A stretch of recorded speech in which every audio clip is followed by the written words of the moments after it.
Welcome to Air Checks. We will be focusing on books made for radio this week. The classic serial, The Tin Drum, is a 1959 novel by Gunter Gross. The first part was first broadcasted on June 2, 1996 at 14:30 on BBC Radio 4 FM. It's abridged in two parts by Mike Walker with Phil Daniels as Oscar and Kenneth Cranham as Montserrat. In this first of second episode, on his third birthday, Oscar decides to stop growing. Haunted by the deaths of his parents and wielding his tin drum, Oscar recounts the events of his extraordinary life, from the long nightmare of the Nazi era to his anarchic adventures in post-war Germany. Germany 1930. Hitler rises to power. 3-year-old Oscar decides to stop growing and stop talking. Instead, he plays his tin drum. Percussion by Unman. Director Peter Cavanaugh. Oscar. Phil Daniels. Montserrat. Kenneth Cranham. Agnes, Leslie Manville. Midwife. Tessa Worsley. Fisherman. John Hartley. Gref. Paul Jenkins. Jan. Stephen Critchlow. Gretchen, Kristen Millward. Vibra. David Collings. Rosvita. Jane Wittenshaw. And Marcus. John Turner.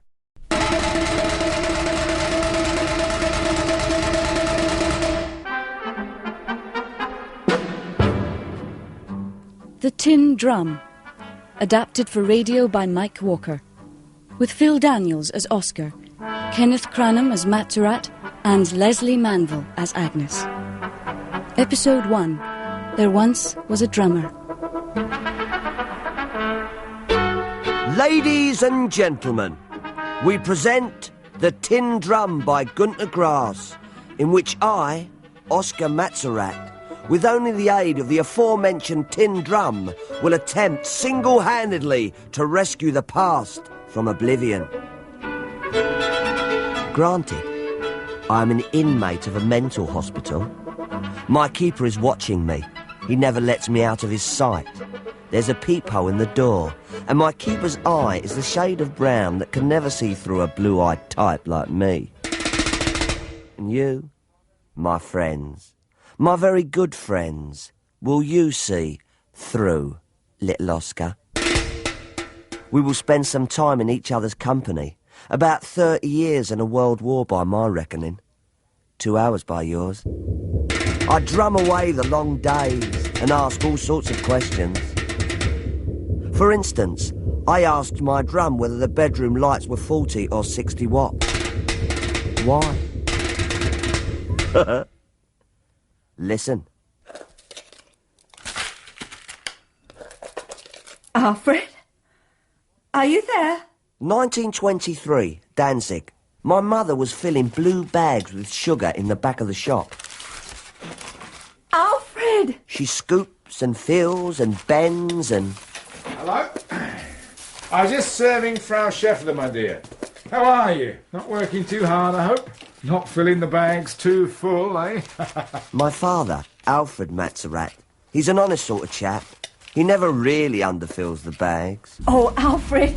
Just my little joke, Agnes. Oh, Alfred! My dear? Oh! Beg your pardon. Always so polite. Oh, the baby! Huh? Oh, my God, where's the midwife? Somebody quick!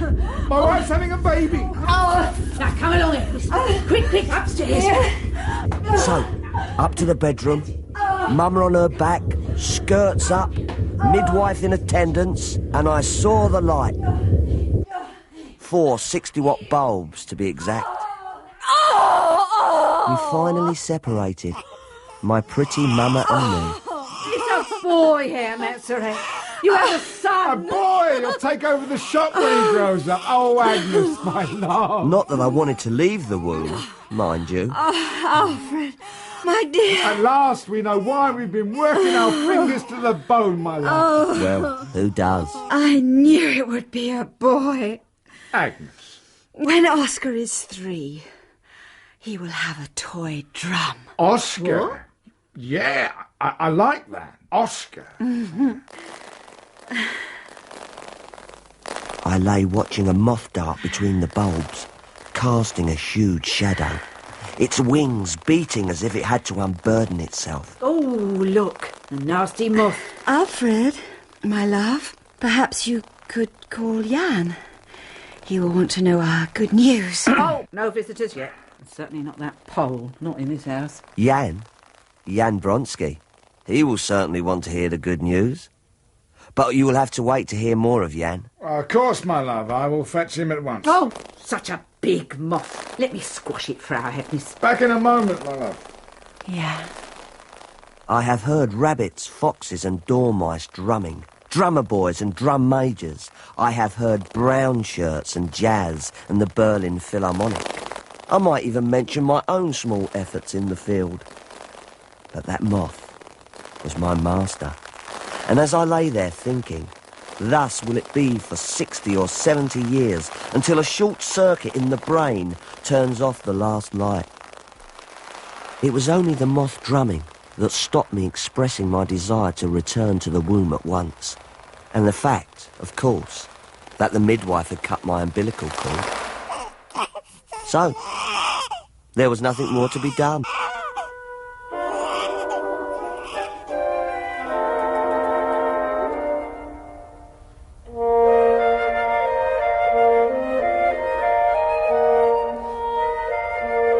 Oh, I might as well come right out with it.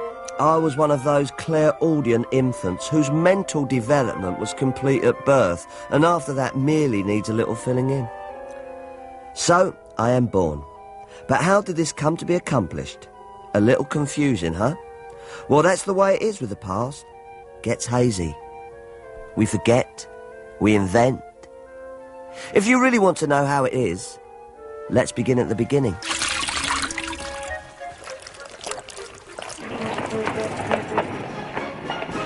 Danzig, 1918. A city perched on the borders of Germany and Poland. A free city, owned by neither, desired by both. And here, pretty young Agnes Kolyacek sits beside her handsome cousin, Jan Bronsky, as they look through his stamp album. Now, this one here... This one, Jan. This one, Agnes, comes all the way from Iceland. Is it worth a lot, this tiny little piece of paper? The most valuable thing I possess. The most. Well, since you ask, there is this other little bit of paper. What's that? My exemption. The army turned me down for another year. So, if I were to sell this little stamp and buy something pretty for my Agnes... This, before your very ears, is the first, and I truly believe, the sweetest embrace between my mama and her handsome chestnut-haired... Yeah. Enough! Unlike cousin Jan, pretty Agnes was doing her bit for the war effort. She was a nurse, and brave, jolly Sergeant Alfred Matzerat from the Rhineland was wounded. Good day to you, Sergeant. How are we this morning? Wait, hold on. I got a good one for you, nurse. You'll love this one. I'd love it if you do what you were told by the doctor. Oh, this dressing's coming off. You've been asked. No, wait, look. There's this officer type, real Prussian, right? Oh, look, just move a little, Sergeant, so I can at least change your dressing. And this Bavarian lad, real country bumpkin, comes up to the line, and the Tommies, they're chucking over 50 kinds of... Oh, go on with you, Sergeant. And the Prussian, he says, "Did you come up here to die, my man?" "Oh, no," says the lad. "I come up yesterday." That does you good to laugh, eh? Well, it's the best medicine, Sergeant. You'll be going home soon if you leave your dressing alone. Well, I don't know. Reckon I like what I've seen of Danzig. I might stay around. You haven't seen a thing. I've seen you, Nurse Agnes.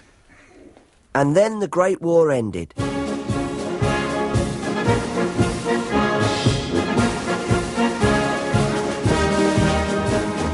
The Allies split the free city of Danzig in half between Poland and Germany.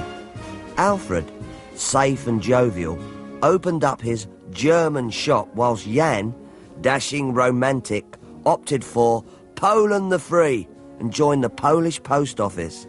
And Agnes, pretty Agnes, opted for... No. Honest Al Matzerat.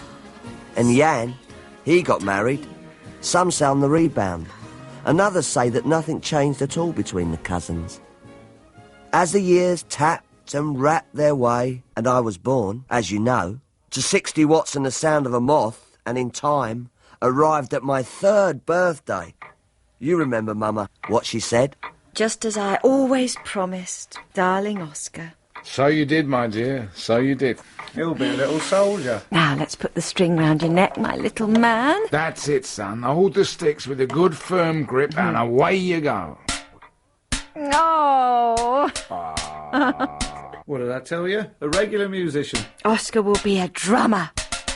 A quick learner. There's not much Oscar doesn't see, even though he never says a word. I hope he doesn't see everything. And so, on with the birthday party! Oh, my heart is sad, my rest is o'er, and never, alas, shall I find it, ne'er find it more. Play with such feelings, Agnes. Doesn't the music just make you want to dance, Jan? You, I always want to dance. Oh, Jan, you mustn't. Oscar? He's quite happy with his drum. He's so sweet. What a little man he is. Thank you, Jan. And do you think you might take your hand from under Mama's skirts? Where are the others, for goodness sake? Alfred? Yes? Alfred, are you coming through to join us? We want to play I'm cards. cooking, my love. What are you cooking up for us, old chump? Wild mushrooms, eggs and tripe. Good, huh? Good German food. That's the stuff we give the troops, right, Alfie? Yeah.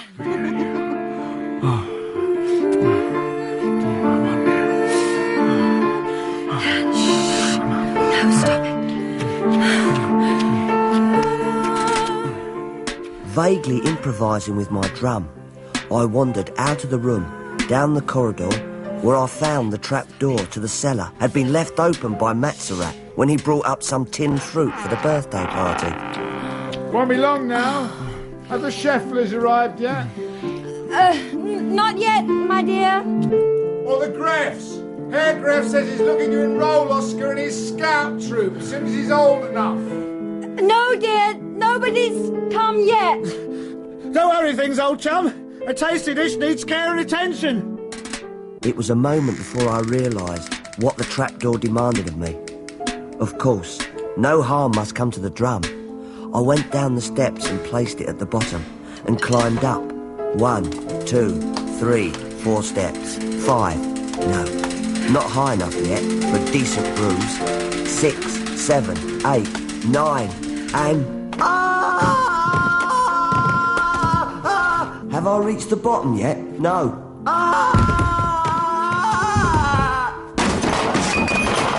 What's that?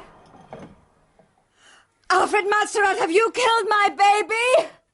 I had hit a shelf filled with bottles of raspberry syrup, and as I lay there, looking up, wondering if it was the raspberry syrup or my blood, which smelled so sweet. You murderer!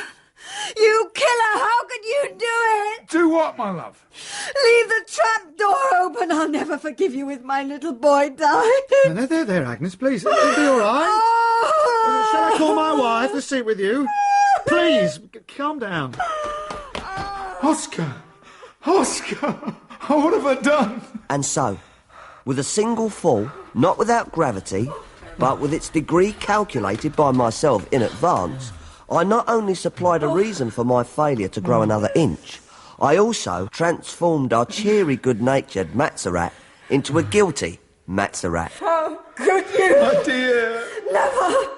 I'll never, ever forgive you. Agnes, my dove! My love! Gotta take it like a man, chum. How is the lad? Oscar?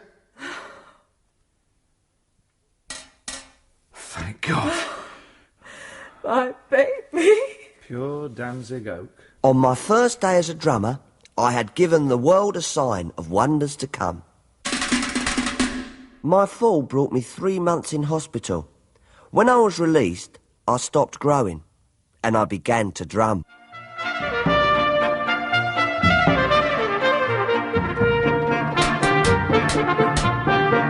Upstairs and down, 4 flights I marched. From Labersweg to Max-Halber-Platz.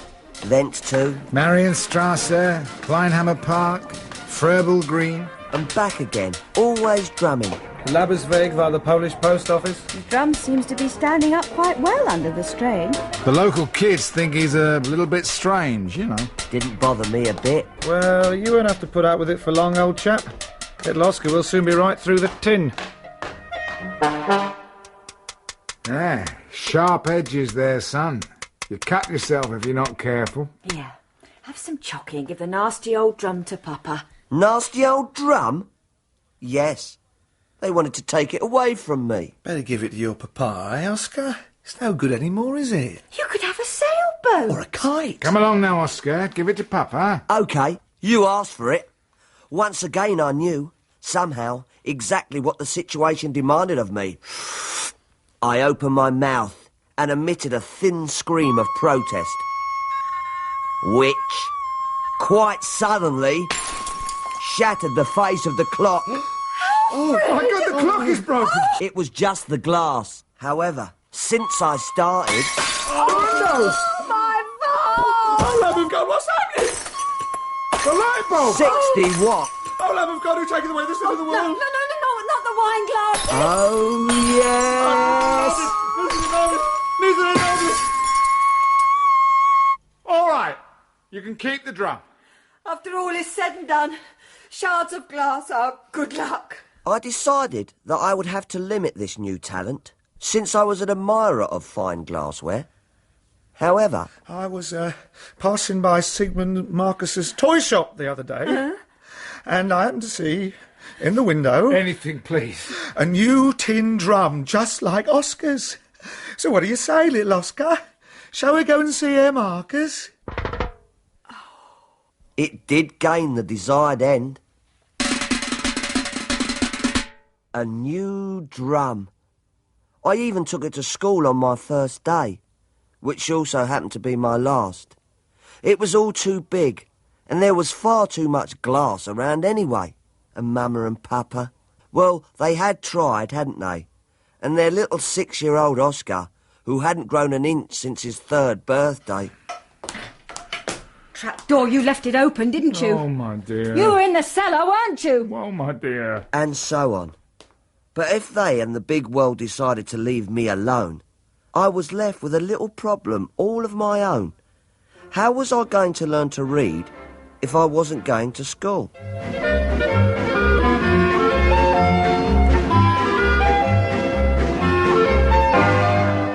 I tried Greengrocer Greth, a decent sort of chap who ran the local scout troop.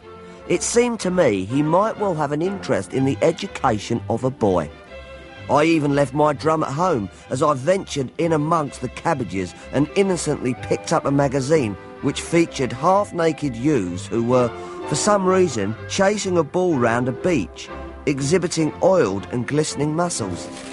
Now, come along, young fella, me chap. Those books cost good money. And besides, you can't make head and a tail of it. You're too little, Oscar. And to be honest, not much of an advert for German youth. Here, if you want to play, there's plenty of potatoes and cabbages. He offered me potatoes? No. What I needed was someone who appreciated my size.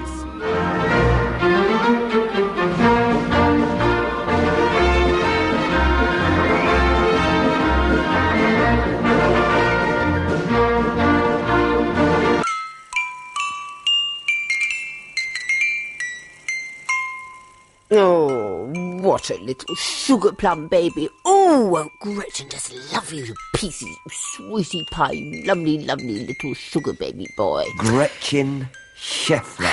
I'll crochet you such lovely warm mittens with lace and ribbon and lots of little kisses encrusted. Gretchen, the baker's wife, in her stifling, tiny, cosy, crowded, bijou sitting room, full of knitting, crochet, embroidery, plaiting, knotting, lacework, soft animals with big eyes, dolls, plump lace cushions, full, in short, of everything sugary except... Look what I've got in my little cupboard for my little sugar plum baby. Exactly. A sugar plum baby. That is until Oscar made his timely appearance to model... Baby jackets, baby pants, baby bibs and baby shoes and little baby vests. A friend of Mama's. They used to belong to the same book club until Mama gave up reading for Jan Bronsky and sold her books. Not that Gretchen had a library exactly. A volume of Kohler's Naval Calendar, Goethe's Elective Affinities, and a curious and copiously illustrated volume called Rasputin and Women. Pink booties or the blue? Oh, I do so want to try the pink, and I know you won't mind being my little baby girly whirly. Oh, you want to play with the big old book? Gurgle, gurgle, legs in the air, simper, simper, and... It's all about that naughty Rasputin. I don't think baby should look at these naughty, naughty pickies. Whine, whine, snivel, struggle, rashu, rashu. You get the picture? And so did I. And, more important, got the big and little letters. Oh, well, I don't suppose it matters. You can't read after all. You're only a little baby. Now, these sweetie pie rompers are going to be just so pretty on my baby. You know, it's not easy learning to read while pretending to be a backward child. Even harder than wetting the bed every night. There you just have to present material proof every morning. But to play the ignoramus, to conceal my progress from all around me, meant a constant struggle with my intellectual pride. Mama was happy for Gretchen to have me. After all, it left her afternoons free. Though sometimes she dropped in and she and Gretchen would chat and... Oscar's very quiet with you, Gretchen. He loves to look at the books, Agnes. Oh, but this is... Oh! Rasputin, yeah. The brutal Russian beast who preyed on helpless women. The lovely young Grand Duchess clasped the filmy peignoir to her swelling white bosom. As the door to her bedroom was wrenched open, and there, framed in the flickering candlelight, his hairy naked chest bursting from his cassock. Oh! Ripping the lace aside, he rained fiery kisses on the alabaster flesh of her tender, rosy-tipped breasts. Oh! Take me, you brute, she moaned. Take me like a common peasant girl in the straw of the pigsty. Crushing her to his chest, he cried, Natasha, hear how my heart beats only for you. Are you sure that little Oscar doesn't understand? Oh, don't be silly. You can't imagine how hard I work over him. He just doesn't learn. My honest opinion is that he'll never be able to read. Would you like a cup of tea? Some days I varied things a bit and learned from Goethe. And what I learned was that every Rasputin is balanced by a Goethe. Or, if you prefer, every Goethe draws a Rasputin in his wake, or even makes one, in order to be able to condemn him later on. So it goes. So it goes. Every Thursday, Mama went into the city. She always took me along when it became necessary to buy a new drum at Sigmund Marker's toy shop. At that time, between my 7th and 10th birthdays, I was running through a drum every 2 weeks, so I got to know the place pretty well. Or as poor old Siggy would say... Hey, you're looking pretty good, kid. Real smart today, Frau Metzler, your little lad. Why, thank you, Herr Marcus. Oscar always enjoys a visit to your shop. Mama, in her rust-coloured autumn suit, with her pretty figure which was beginning to become pleasingly plump. And you, Frau Metzler, if you don't mind the fella saying, are looking a real stunner today. Oh, now, Herr Marcus. And it just so happens that I got me mitts on another load of silk stockings. Oh. Brand new, half price, but to your lovely self, a gift. Oh, that's so sweet of you, Herr Marcus. Ain't it just? So I wondered if you'd care to... Yeah? Look after little Oscar whilst he chooses his new drum. I've got a couple of errands to do. You may leave the little lad in my capable hands, dear lady, whilst you attend to your important affairs. Thank you, Herr Marcus. Where else would I have had the chance to play 7 drums? Whilst Mama played the game of the 2-backed beast in a seedy hotel with Jan Bronsky And Marcus, poor hand-dog Marcus, tormented himself behind the counter. Not bad, young Oscar. That's getting good. That's it. Give it a good beating. Hey, where are you off to? Not going out. Oscar, wait! Wait, Oscar, I promised you... Watch out down there, laddie, you might get trodden on. I'll take you across the road. Lost your money, have you? Oh, well, please yourself. That's the old Stockton. Castle Keep. No, hold on. You can't go in. There's an allowed kiddies in there. Now, come back, son. It's not safe. No, you can't go up the tower. It's not allowed. Higher and higher Oscar climbed, until his legs were exhausted. And yet, even so, he could have climbed forever. But the winding staircase gave up first, and he was out on the top, and he understood in a flash the futility of building towers. Looking down on the world that usually I looked up to, looking across the rooftops to the stacked theatre, with its acres of glass on the roof, on the walls. Well, like the glass, the situation was clear to me. I screamed. It's the Reds!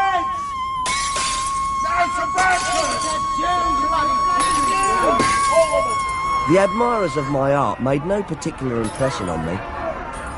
It was the art of long-distance screaming itself which concerned me. I was just getting ready to send a very special scream across the city, in the lobby, through the keyhole, into the empty theatre and up to the chandelier, when I looked down and saw Mama and Jan Bronsky saying their fond farewells. It was time I got back to Marcus's shop, where I found Mama. Frau Mozzarella, you've got to listen to me. And Herr Marcus. Please, Herr Marcus, I cannot... On his knees. Don't do it no more with that Bronsky. He's a pole. It sticks out a mile. Herr Marcus, you mustn't... Don't bet on the pole. If you've got to bet on someone, bet on the Germans. They're coming up. What's going to happen when they're on top and you're still betting on Bronsky? Listen to me, Agnes. Herr Marcus! I can't help it. I'm desperate. And I've just been baptised. So bet on Marcus and we'll clear off to London. I mean, you can despise me if you want, do anything you want, but don't bet on Bronsky. Look, little Oscar, we can take him too. Live like a prince he will. New drum every day, 2 a day, 3, 4. Thank you, Marcus. But you see, it's quite impossible on account of Bronsky.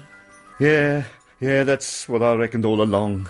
On account of Bronsky, you couldn't do it. So, just promise me one thing. Stick by Alfie Mazerat. You got him already, so don't never swap him for no Polak! On account of Bronsky. My drum makes me remember that Thursday afternoon all those years ago, and I look for Poland, the land which is now lost to the Germans. And how do I look? With my drum or with my soul? But what is my soul?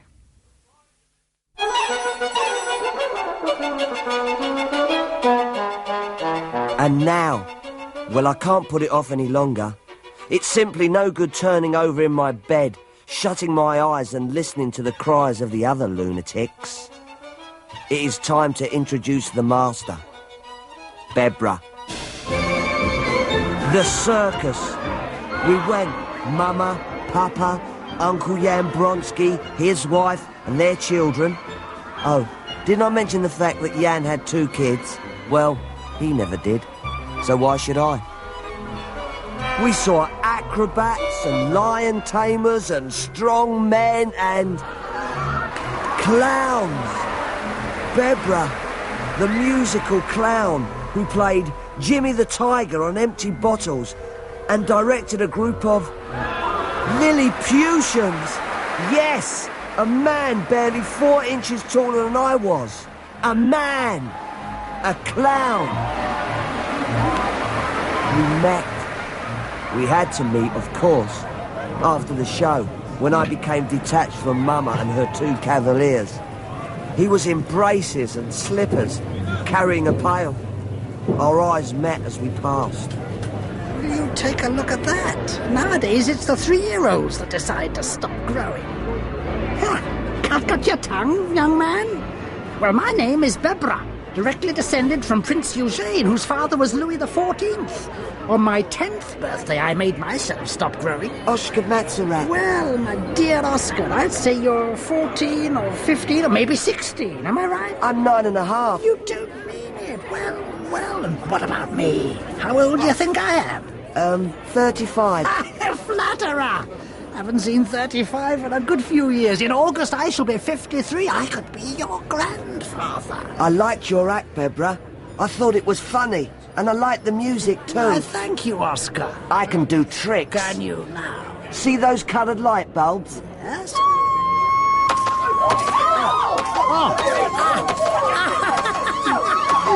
Bravo! Bravissimo, Oscar! You have found your vocation. Your audience waits. Sign on the dotted line. Join the cirque.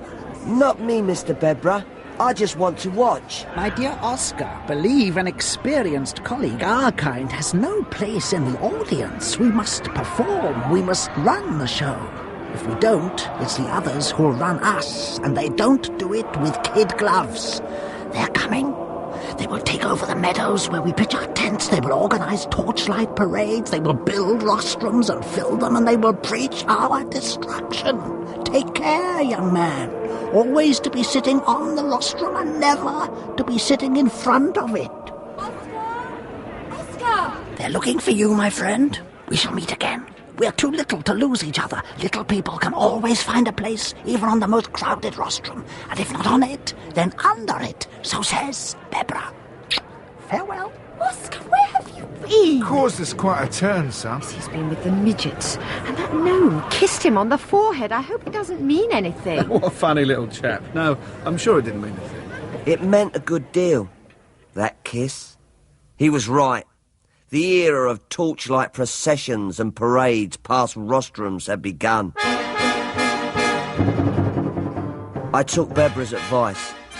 Mama took Marcus's advice to the extent that, though she kept on meeting with Bronsky, she placed her bets on Matzerath, who joined the party, took down the picture of Beethoven which hung over the piano, and put in its place the Führer, Adolf Hitler.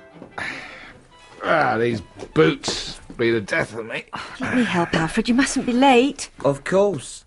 And once he was out of the house, who would come calling?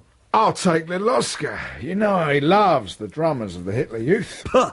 Amateurs. The lot of them. Such a pity Herr Graf says he's too small to join them. You're looking very smart, Alfred. Well, I can't let the party down. Big parade today. Speaker from Party HQ. Come along. You mustn't be late. Remember, lateness is un-German. Let me do your belt. Oh. Righty-ho, my little soldier. Off we go. Hello, Jan. Alfie, old chap. Just passing by. I thought I might pop in to deliver a recipe that my wife promised Agnes. Come in, Jan. Don't be too late back, Alfred. Be good, Oscar. That's it! Come on up! Corporal, how you doing? Up here! There wasn't, as it turned out, any room on the rostrum for little Oscar, so whilst Matzerath joined his comrades, I crept underneath it.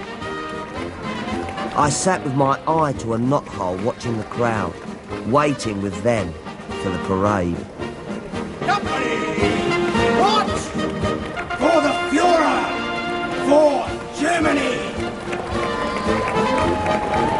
They were coming, with their grim trumpetings and soulless drumming. Now, my people, hearken unto me! I gave them a waltz. I thought that I would have no effect, and then... What are you doing, you fools? What is this? You insult the Führer! The crowd loved it. They danced. How they danced, led on by my drum.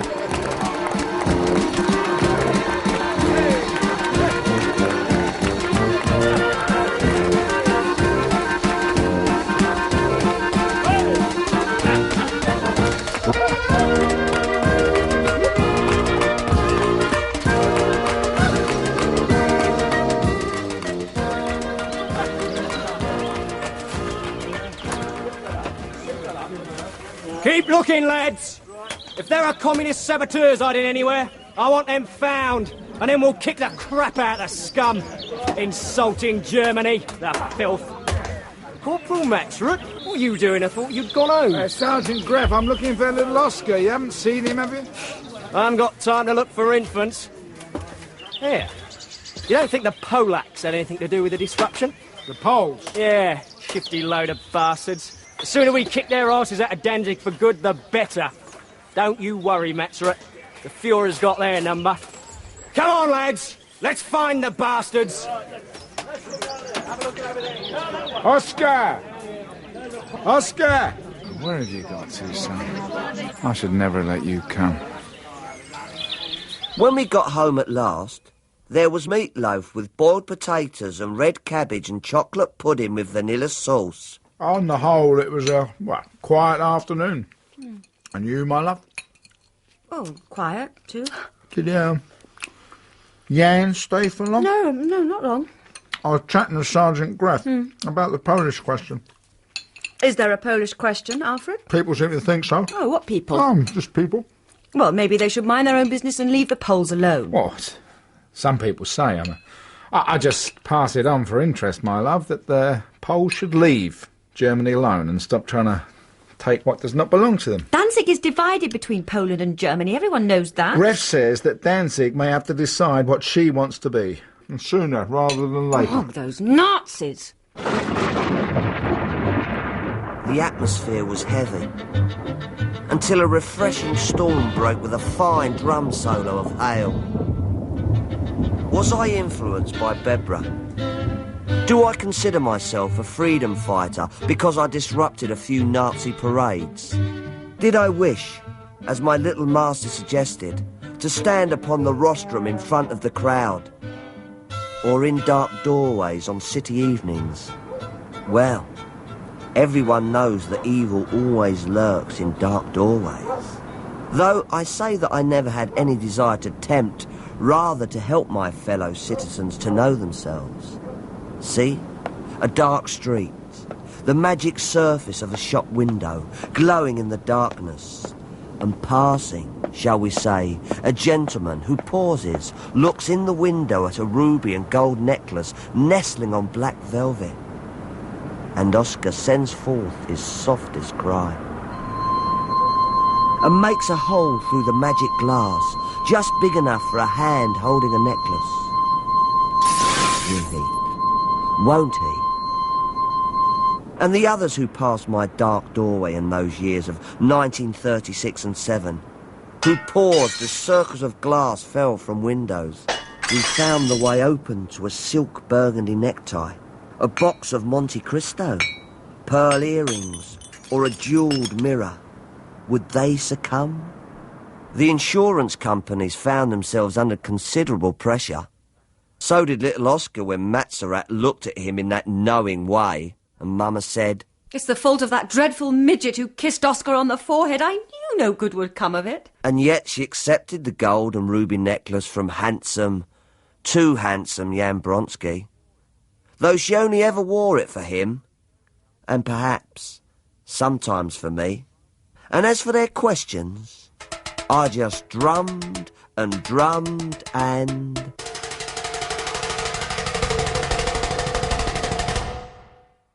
Well, I'll put up the sign. Closed for Good Friday.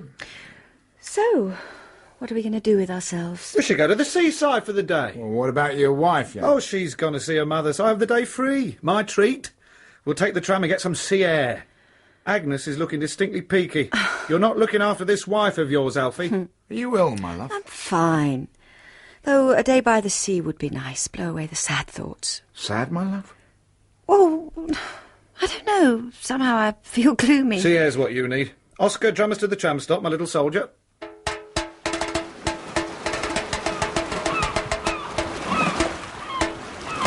It's certainly bracing.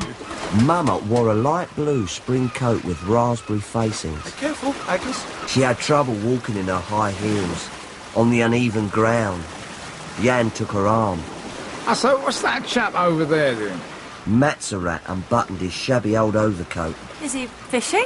Jan sported a fashionable new coat with a resplendent velvet collar. I haven't got a rod. It's just a clothesline. Hello? Good day, you folks. Good day for it. I don't know about that. Well, good luck anyway. Come on. Hold on, my dear. It's chilly out here. How come you're fishing without a rod? What you got down there, eh? He stuck his pipe between tobacco-stained stumps and started to pull on the rope. Hand over hand over hand. What I've got. Alfred, I want to go. Suppose we takes a look. I'm not feeling well. Alfred, Jan. Over hand. Here it comes. We flung a great living lump of something down in front of us. A horse's head, cut off perhaps only yesterday. There you go. What do you think of that? Oh! From the horse's head darted hundreds of small light green eels. Oh, for God's sake, Jan, get it away. It just shoves these little buggers in a sack. Then all I has to do is rip open the jaw. And I can squeeze out the big juicy buggers. Jan was frightened of the gulls that gathered over us and protected his blue eyes, ignoring Mama. Matzerat, a man's man, laughed along with the fisherman, though when he pulled an enormous eel from the horse's ears, followed by a mess of white porridge from its brains... Bloody hell, mate. Yeah, lovely grub, fry up a treat. Right. Well, nothing like a good eel. Please, someone. It was Jan who led her away, whilst Matzerat chatted with the fisherman like they were old mates. I hope you don't expect me to eat those things, Alfred. Come on, pussycat. You've always known how to catch eels. Never stopped you eating them before. Oh, come on. You'll love them once yours truly's cooked them up. I'll never touch fish again. Not as long as I live. And yet...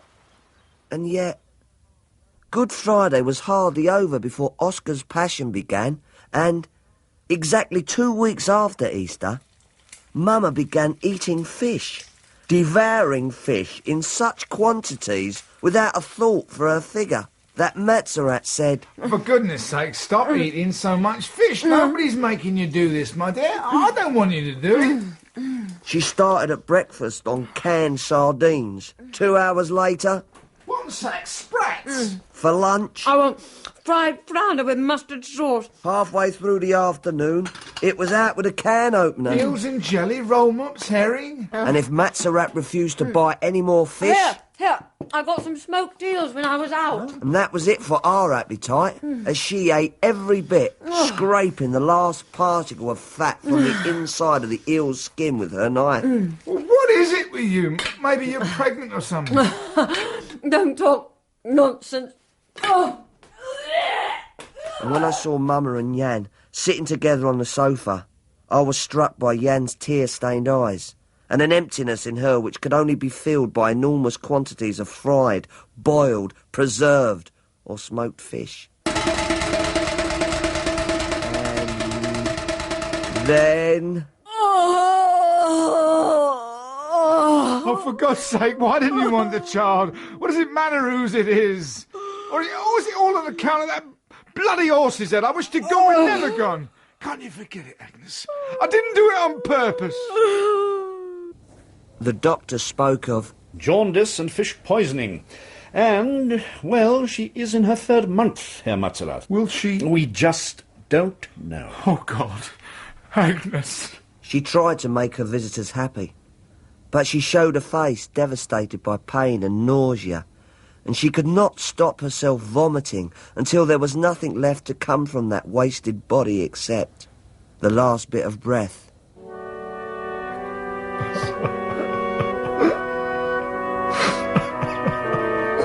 The nurse closed Mama's eyes because Matzerat and Bronsky were blind with tears. I could not weep. It seemed as though she had been searching for years for a way to break up that triangle and leave Matzerat with the guilt and Jan with the thoughts. She died for me. I didn't want to stand in my way as Polish patron. She sacrificed herself. And I, Oscar, I drummed to recreate her grey-eyed beauty.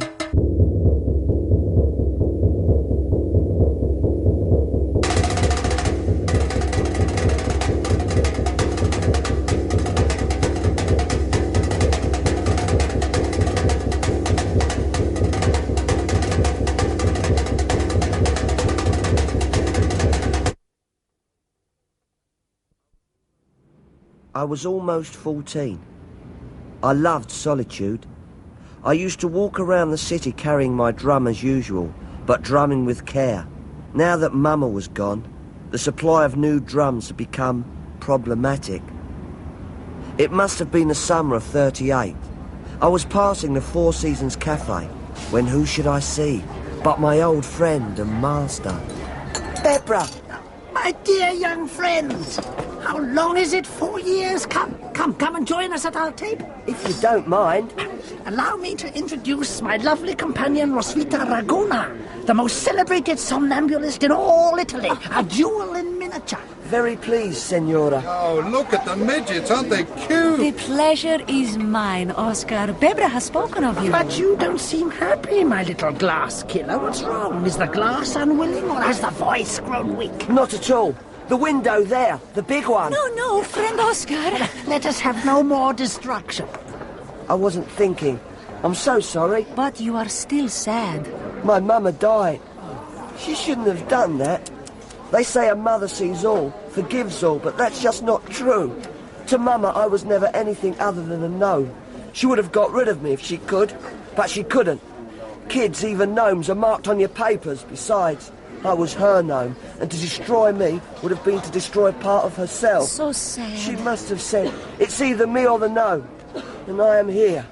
And she sleeps in Brenthouse Cemetery. You exaggerate, my good friend. You are angry with your dead mama. You feel humiliated because it wasn't you, but those dreary lovers who sent her to the grave. You're vain and wicked, just as a genius should be. After all, it isn't easy for people of our size to get through life, to remain human without external growth. What a task, what a vocation. Ah, carissimo Oscar Nello, how well I understand your grief.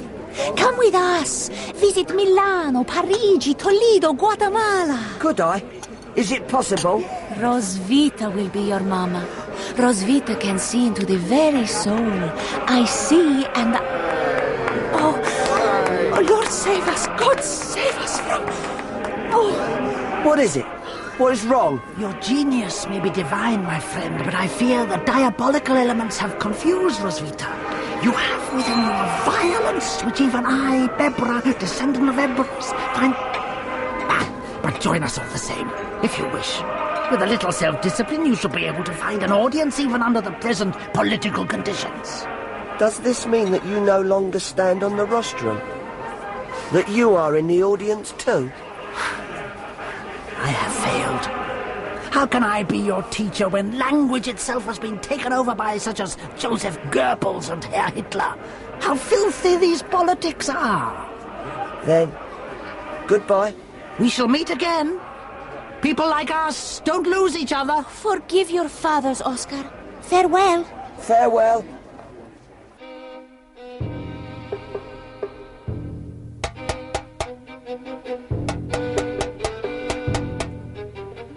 No matter how careful you are, a tin drum will always wear out. And then you'll just have to get a new one. But how? Matsurat was mourning. Jan Bronsky hardly ever visited. It was up to little Oscar. So, one day when Matsurat took me to look at the ruins of a burnt-out synagogue, I slipped from his, to tell the truth, loose grip and hurried off, down street and lane, to the shop of my old friend and supplier, Sigmund Marcus. Oh, so you see, I too had met my masters in the glass-killing business. Right, lads! Get in there and trash the place! This Jew boy's going out of business! Right now! Come on! They enjoyed their games, smashing toy yachts and little monkeys which clashed their cymbals when you wound them up, cutting open pretty dolls and then throwing them away like they were disappointed that only stuffing and sawdust came out. That's the way, boys! Jew Marcus won't be polluting German youth with his filthy toys anymore! They had so much fun that they thought they'd go and see Marcus himself. Hello, Siggy. He sat behind his desk. Dandruff on his shoulders showed that his scalp was in bad shape. Oh, come on, Jew boy. Don't be shy. Join in the fun, why don't you? But Marcus was beyond being spoken to, being hurt or humiliated. Before him stood an empty glass. The sound of his breaking shop window had made him thirsty, no doubt.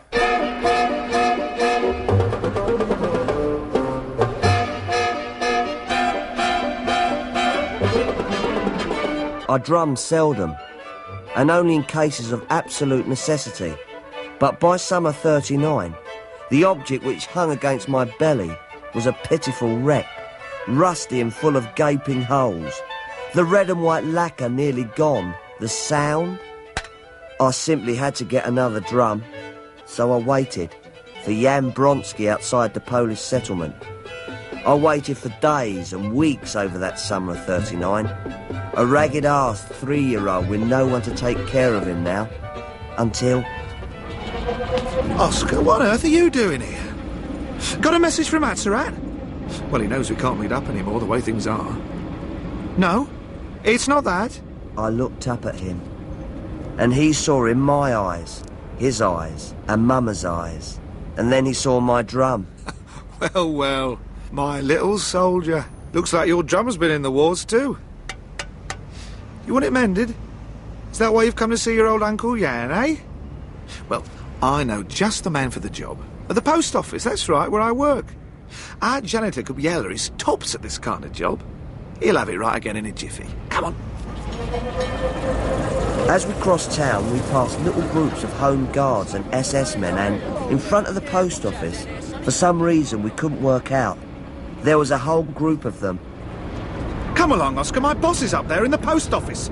I simply can't let him see me being stopped by this rabble. I might have made it plain that I felt retreat to be our best option.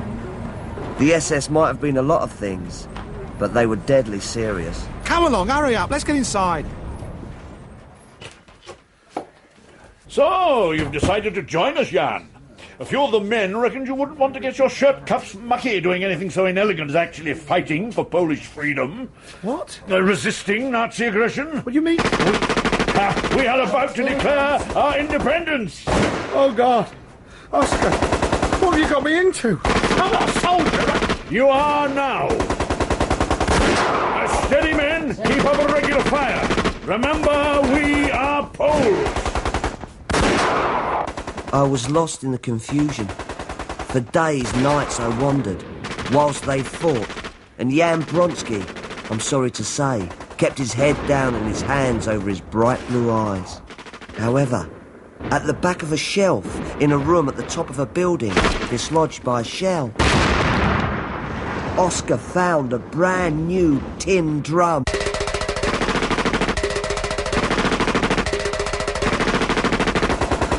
God. Oh, Agnes. Whatever did I do to deserve this? I tried to communicate some of my customary calm to Jan, but terror had invaded him. And then... I found a pack of cards. We can all have a game of scare. It's like we used to, eh, Alfie? What about it, Agnes? And the cards, yeah? I know! I found a drum. Jan found safety in a pack of cards. They've brought up howitzers. It won't last much longer now. It's all over! Come on, get your hands up! Get out here! It's all Greater Germany now, mate, so you can haul that flag down! A 3-year-old child was found in the rubble clutching his little tin drum. His tear-stained face, his pleading blue eyes ensured his immediate removal to a place of safety. I saw Jan climbing into a truck with other patriots. He lifted a hand and gave me a sad but cheery wave, still holding a pack of cards as he was driven away. That's how Oscar tells it, but I can see I'll have to do better. Move it along, you bloody Polacks! We've had enough trouble for one day! Bloody patriots! Fuhrer knows how to deal with those lot. And Oscar, concerned for his own comfort and safety, made up to 2 friendly SS men. What? Put on an exhibition of pathetic snivelling and pointed at Jan Bronsky with an accusing gesture. Kidnap been a German kid to hide behind that. I've got a full house. And this isn't the Queen of Hearts. Can you only speak to us? They began to kick poor Jan and beat him with their rifle butts. Even today I recall my disgusting behaviour with shame. But then I comfort myself that Jan was so preoccupied with his cards that nothing could distract him. Not the boots of the German soldiers, nor the wall against which they stood him a few days later. Not the bullets that tore through his once elegant coat with a velvet collar and into his ardent heart. September the 1st, 1939.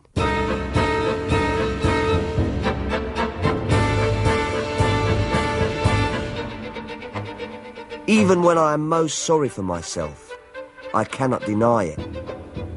It was my drum. No, it was I, myself, Oscar the drummer, who dispatched first my poor mamma, then Jan Bronsky, my father, to their graves. But then, I am the inmate of a lunatic asylum.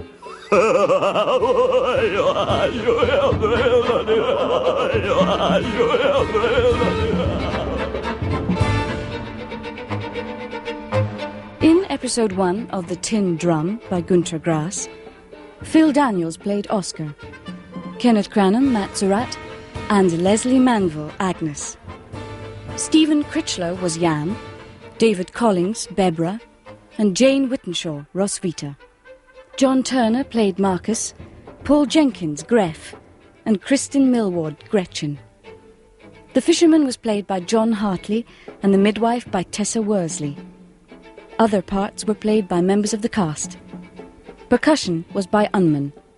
The Tin Drum was adapted for radio by Mike Walker and directed by Peter Kavanagh. That the first part entitled Germany 1930. Hitler rises to power. Here's part 2, entitled World War II is Raging. Oscar, on the run, discovers sex, jazz and the black market.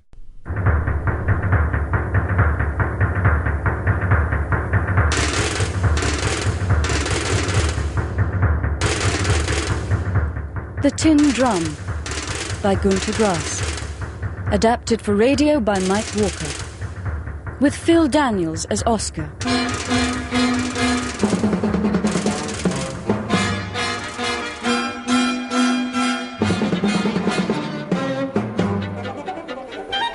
Ah, back for more.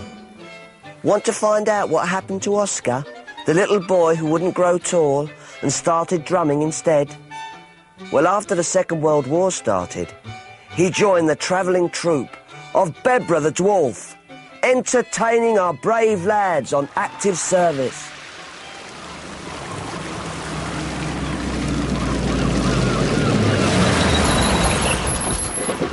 Halt! Who goes there? Forces Entertainment Group, 21/14, Captain Bebra, commanding. Are you sure? You don't look like no captain to me. Here we are again. You don't look much like a soldier to me, my friend. On the Normandy coast. Tourists, you might say, taking a day off. Corporal Lankis, presently commanding Coastal Defence Pillbox Door 7. You mean you are our first line of defence should the Allies decide to invade Europe? How did I get here? Well, after Jan died so unfortunately, I had little to do except evade the health police, who wanted to put me down as a mutation. So, when I bumped into Bebra... Good cement, this. It'll take a fair bit of punishment. It may have to, Corporal. And fair Roswitha. Oscar? Right here, my love. I was just admiring the paintings. Remember, though I was only as tall as a 3-year-old, I now had the needs and appetites of a 17-year-old. I had already... well, later perhaps... Right now we are standing around on the sand dunes listening to... What was your job in Civvy Street, Corporal? Painter, Captain. House painter? Houses too, but mostly pictures. Oh, you emulate the great Rembrandt or maybe Velasquez. Yeah, sort of in between, you might say. Good God, man, you ought to be working for the propaganda ministry. As you can hear, Bebra had succumbed to a greater master. No, Not me, Captain. They didn't like my stuff. Too modern. But even so, you shouldn't be stuck out here guarding a lump of concrete. You are an artist, like my little troop. I still express myself. I paint the concrete, you see. He had quite a talent, did Corporal Lankes. I call them structural formations. And does your picture have a title? It's a new style, never been done before. Even so, it should have a name. But what good are titles, except to put in the catalogue? What's on your mind when you paint? When the war's over, and it will be one day, the pillbox and the paintings will still be here. Made to last, this stuff. Pyramids, pillboxes. Then one day, an archaeologist will come along and he'll say... I thought there was no interesting art between the First and the Second European Wars, just drab concrete, but here, right here, I find this magical, menacing yet spiritual painting. The work of a genius, without doubt. I wonder if it has a name. And if he looks close, right down here, Captain Bebra, he'll make out. Yeah, I don't have my glasses. Help me. Well, it says, Herbert Lankes, Anno Domini 1944. Title, barbaric, mystical, bored. You have given our century its name. See? I think it is time for breakfast. You know, my dear Corporal, we have entertained our glorious forces across the whole of Europe. We have eaten in grand hotels and at general's headquarters. But I think right now, the top of your pillbox will make the perfect breakfast table. Let us feast on concrete. All human rituals should have a firm foundation. Have we still got any of the caviar we rescued from Stalingrad? I don't think so. Have some pâté de foie gras. You shouldn't spread the butter so thick, Roswitha. You're thinking of a figure, eh, son? Good for you. It was in Paris, City of Light, that Oscar declared his passion to Roswitha. And Bebra walked in. Bebra always says, gather ye rosebuds while ye may. For tomorrow, who knows where we'll be eating our breakfast, or what we'll taste between our lips. In our case, the fly-blown sands of Normandy. One of ours? I just can't resist American cookies, especially with South African ginger jam spread really thick on top. What affairs? You tell me, Captain. Just who belongs to who nowadays? Every little person for themselves, eh, Corporal? Every artist for himself, eh, Captain? Bebra always says a good businessman is never at a loss. Some raisin bread and plum jam, Corporal? No, if I weren't on duty. He needs an official order. Corporal Lankes, one step forward. Right hand, extend. Right hand, grasp. Mouth open. Right hand to mouth, and eat. Oh, yeah, very good too, yeah. The sea air, how good it makes me feel. Can you see something moving out there? Nah, it's just a mister. If you will excuse me, I'll just take a little walk to attend to nature's need. Pour me a coffee, Oscar Nello. A little moderation, Roswitha. You'll surely burst. Roswitha!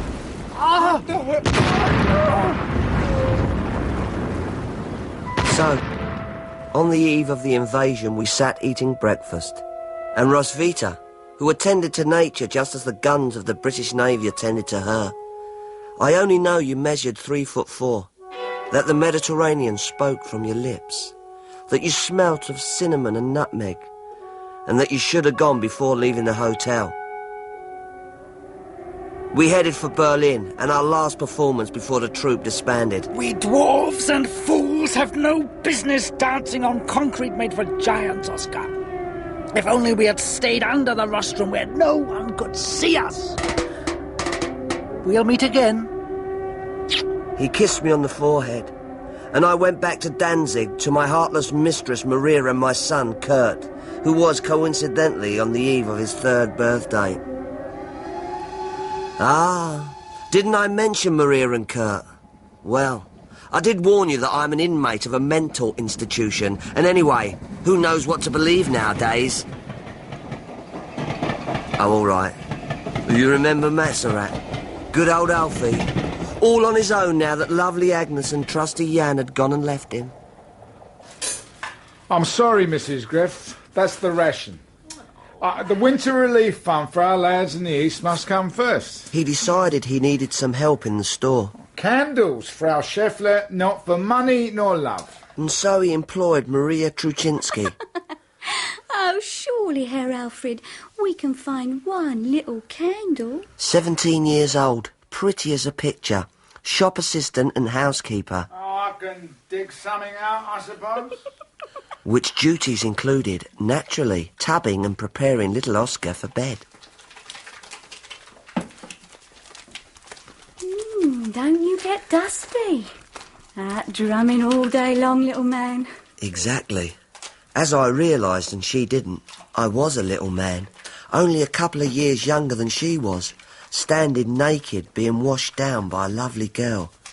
Did she notice Oscar's little drumstick, or was she too modest? Out you come now, Oscar. Let's bundle you up in a towel and give you a real good rubbing. Who's to say? But there came a time. 750. Right. That's the till cashed up for the night. Never thought they'd stop coming this afternoon. National holiday tomorrow. Always brings them out. Shall I brush your party uniform? If you would, Maria, and... Well, I was wondering. I might have to stay over the night at the barracks. Führer's birthday and all that, and... Well, someone needs to be here to look after Oscar. It'll be a pleasure, Herr Alfred. Oh, you'll have to make up a bed on the couch. That's no problem. None at all. You're a good girl, Maria.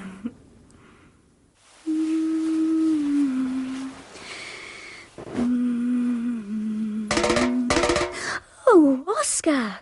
What brings you in here? I thought you were asleep. Can't settle, eh? Want to climb in with Maria? Well, why not? After all, you're only an eighth of a portion. Come on, then. All day long I pored over pilfered pages from Rasputin and women, studying technique. I drew more inspiration from literature than from the memory of Jan Bronsky kneading the flesh of my pretty mama. I knew that tangle, the knot of mama and Jan which sighed, strained, moaned with fatigue and at last fell stickily apart, meant love. But Oscar was unwilling to believe that love meant love. Oscar, you mustn't bring your drumstick to bed. But instead of drumming on tin, I drummed on Maria, and I no longer knew if it was I who drummed or Maria, who was fast asleep upstairs and wide awake downstairs. Who was doing it all? Oscar? The tin drum? Or was I?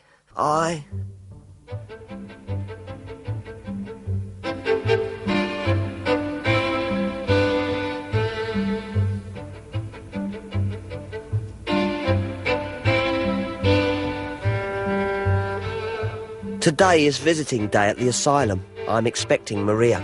You're expecting Maria, Herr Oscar? Bruno, you are my keeper, not my shadow. I just listen to your stories, Herr Oscar. I administer your medicine, I do your little errands.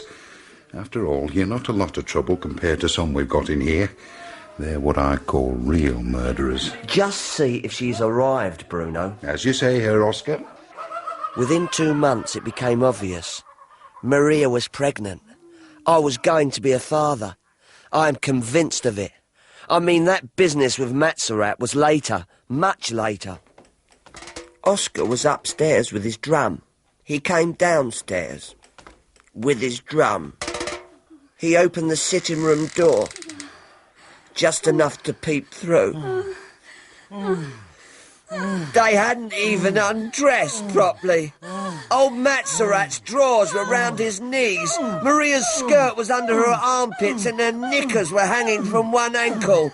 He sunk his teeth into a cushion. Then the clock struck. 3:45. Yes, Herr Alfred. Do you like it this way, my dear? Yes, Herr Alfred. Oh, are you nearly there, my dear? Yes. Oh, no! Get up! Get off, you Oscar! For God's sake! He was no real father. Even if he married my poor dear mamma 10 times over. Even if he did marry Maria because she was pregnant. That's what they all thought. He knocked her up, him, 45 and her hardly 17. It follows, don't you see? My father married my mistress, called my son Kurt, his son Kurt. Expected me to acknowledge his grandson as my half-brother. Here we are, Frau. Oh, look. He's sitting up waiting for you and he's all excited too. Did you hear the news this morning? She has a new tailor-made spring suit and a stylish mouse-grey hat with a discreet, sophisticated, straw-coloured trimming. Isn't it exciting? Yes, Maria. They haven't actually kept Starling's death secret from me. Oh, well, please yourself. And how is Kurt? Oh, just imagine. The little rascal didn't want to wear long socks no more. I mean, it's only March, and the radio said there's a whole load of cold weather to come. The boy is 12, Maria. Of course he doesn't want to go to school in long woolly socks. His mates will laugh at him. As far as I'm concerned, his health comes first. It's long socks till Easter. Maybe you should buy him long trousers. Just remember when you were his age, back in Danzig, didn't the kids with long socks get laughed at? Nucci Iker, who got killed in Crete, remember his socks? Or Harry Schlager, who got it in Holland? It's all nonsense. Everything you say, Oscar. Well, maybe I could get him some trousers. You know, he's second in his class, and he helps me in the deli. He's a good lad. Sit down, Maria. I haven't got that much time. Just by me here, on the bed. I have to be at the old sailor's by 2. Oscar. Oh, really, Oscar, you are impossible. What would Bruno think of you? Maria, don't you remember? Drumsticks. How they made you feel? As I was saying, Kurt is really putting his back into his schoolwork this term. Maria? Drumsticks? I really must go now. Goodbye. I have to be off. I mustn't miss the tram. I simply must not. Don't you remember? Don't you remember?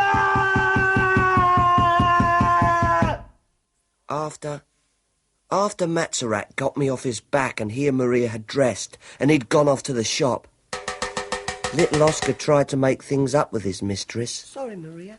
You loathsome pig.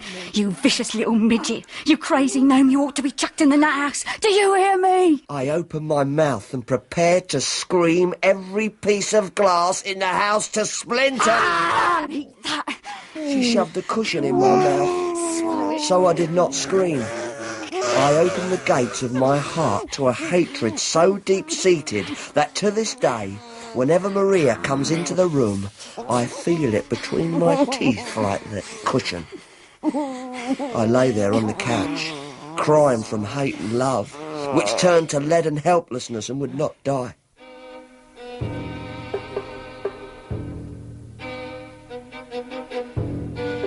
So, my son, my mistress, that's what made me pack up and leave and go on tour with Bebra and the troupe.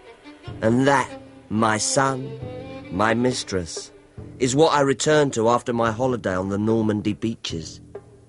Where have you been, Oscar? We looked for you everywhere. We even had to go to the police and swear we hadn't done you in. 3 years, not a word, not a letter. Well, you're back now and you'll be making even more trouble for us. We'll have to go and report it all over again. First you're lost, now you're found. I only hope they won't put you in an institution.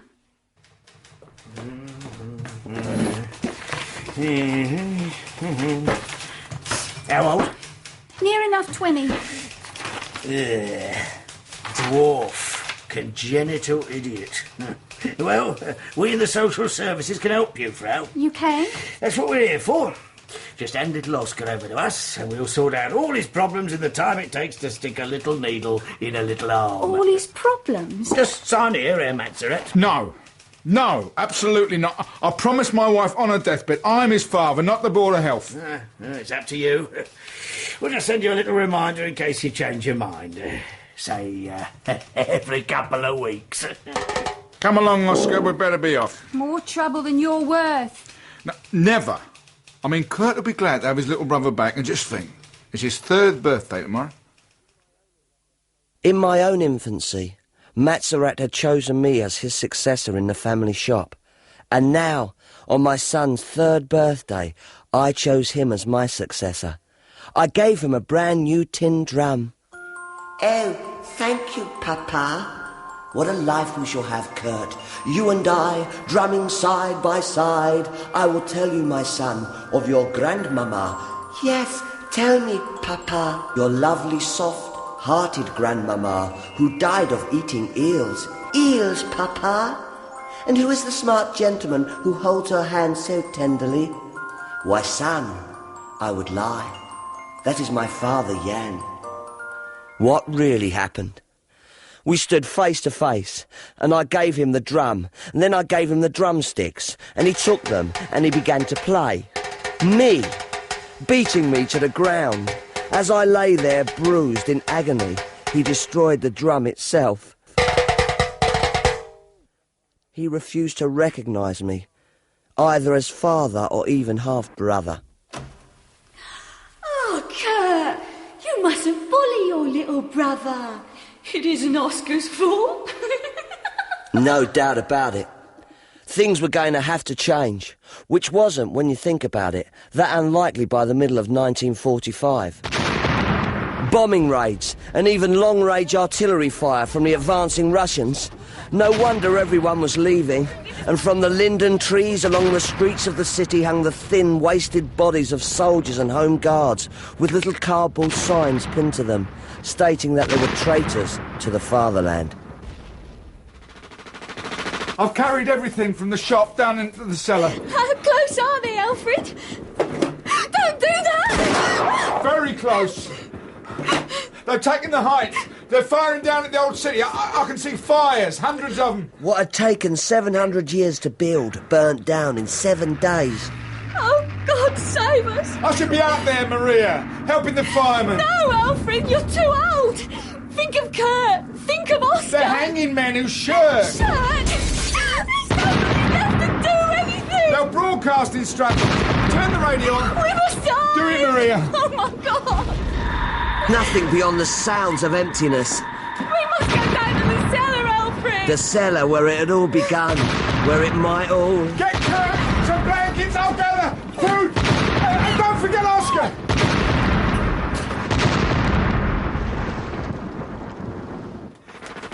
I don't know.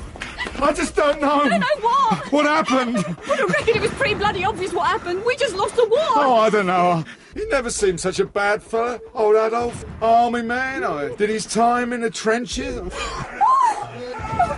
all over, Alfred. The Russians are coming. What shall I do with my party badge? Get rid of it, you fool. Well, I suppose I'd better. He meant to grind it under his foot, but Kurt and I both leapt at it. I got there first and kept hold of it, even when Kurt began to pummel at me. After all, I couldn't let the Russians find it on him. You didn't joke with those boys. Leave your brother alone, Kurt. To judge by the screaming of women, the Russians were all around. Sex, sugar and potatoes. That's what they wanted. Poor Maria clutched Kurt to her bosom. And after all, if there's anything a Russian loves more than sex, sugar and potatoes, it's children. They dandled Kurt. They chucked him under the chin. They gave the lovely young mother sweets and smiles. And one of them, a big Kalmuk, built like a brown bear, picked up my drum and gave it to me. As I reached out to take it, I felt the pin of Matsurat's party badge stick into my palm. Friends, my Russian friends, we mean you no harm. Just a little family. Yeah, you want some tin stew or raspberry jam? So I extended my closed fist to him. Oh, what's up, son? One of old Daddy's hand, eh? And gave him the badge. Well, I was rid of the thing. It's nothing at all. And to prove it, he shoved it in his mouth and swallowed it down. If only he had thought of closing the pin before he swallowed. Oh, my God! He gagged.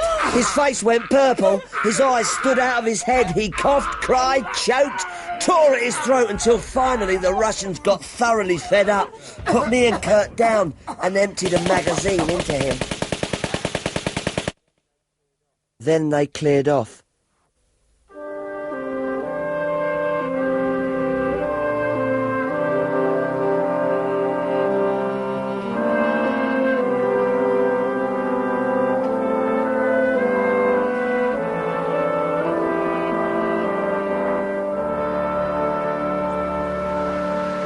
And so they are burying my second presumptive father. Clay and soil. Always was a bugger, this boneyard. Alfred, we shall miss you. Quite a lot. Should I or shouldn't I? Should I or shouldn't I? You got the box, mate? Coffin. It's a coffin. Have some respect. Yeah, here it comes. Oh, he big fella, your man, love. He liked his food, that's true enough. Should I or shouldn't I? Kurt moved closer to the grave. Had he decided to? Would he recognise me as his true father, or was he as fed up with dragging fathers around as I was? For that is, after all, the reason I opened the pin before handing the badge to Matsurat, because, in all likelihood, old Alfie was my real as well as my presumptive father. Right. Anyone want to say anything before we start filling the hole? Can't you wait a bit, please? Oh, sorry, love. Got a full schedule. Grave diggers, whores and black marketeers, eh? After all, the situation couldn't go on forever. I never loved Matsurat. Occasionally I liked him. He took care of me, mostly as a cook rather than a father. He was a good cook. To avoid standing behind his shop counter, I had stood behind hundreds of tin drums, lacquered red and white. Now the shop had gone, and I had inherited the responsibility for Maria and Kurt. Goodbye, Alfred. Should I or shouldn't I? Oscar, what are you doing? I threw the drum into the grave. When the earth hit it, at the second shovelful, it still had something to say. But then it was silent, and the earth piled up on my drum. It mounted and grew, and I began to grow too. Nosebleed. Like a hose pipe. Dan, put his head back. Oscar, breathe through your mouth. Hey, bloody hell, look, he's stretching. He's growing. He's growing.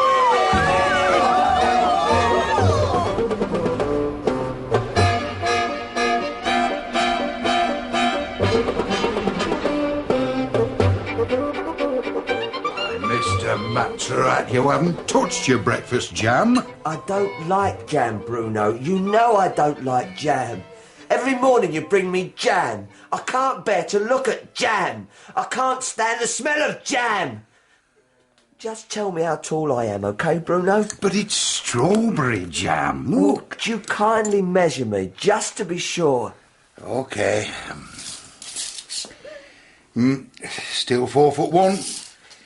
So, you sure you don't want any jam? Quite sure, thank you.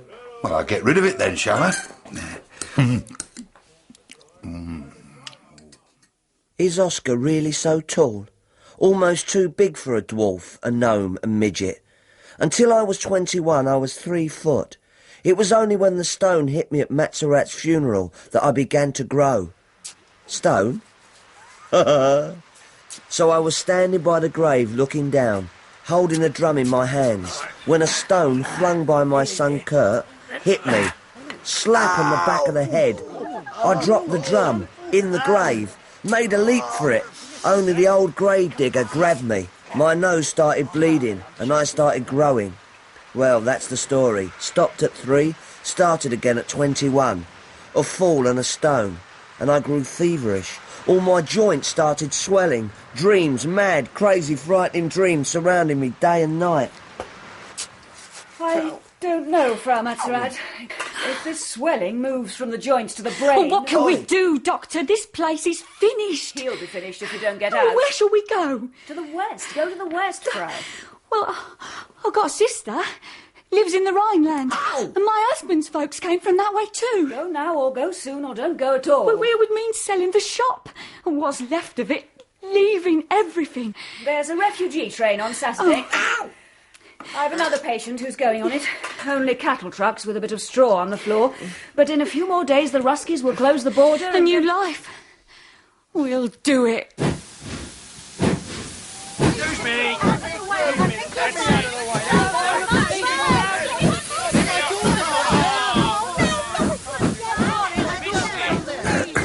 Excuse me. It's Bruno Munsterbeg. I'm a male nurse here at the hospital where Mr. Matzrat has been a patient for a year. He's generally a very good patient, not unruly, violent or anything. Anyway, because he's strained his voice, he's asked me to read his notes about the journey from Danzig. So, on June 12th, 1945, he pulled out of Danzig accompanied by the widow Maria Matzrat, who he calls his former mistress, and her son Kurt, who, well, he says the boy is his son too. There were 32 other persons in the freight car. The journey took 4 days. The travellers were robbed 3 or 4 times and left with nothing except the clothes they lay down in. And my patient claims to have grown 3.5 to 4 inches during this journey. My patient is now 4 feet 1 inch tall. Personally, I think he's innocent. But as to whether he'll ever get let out or not, who can say?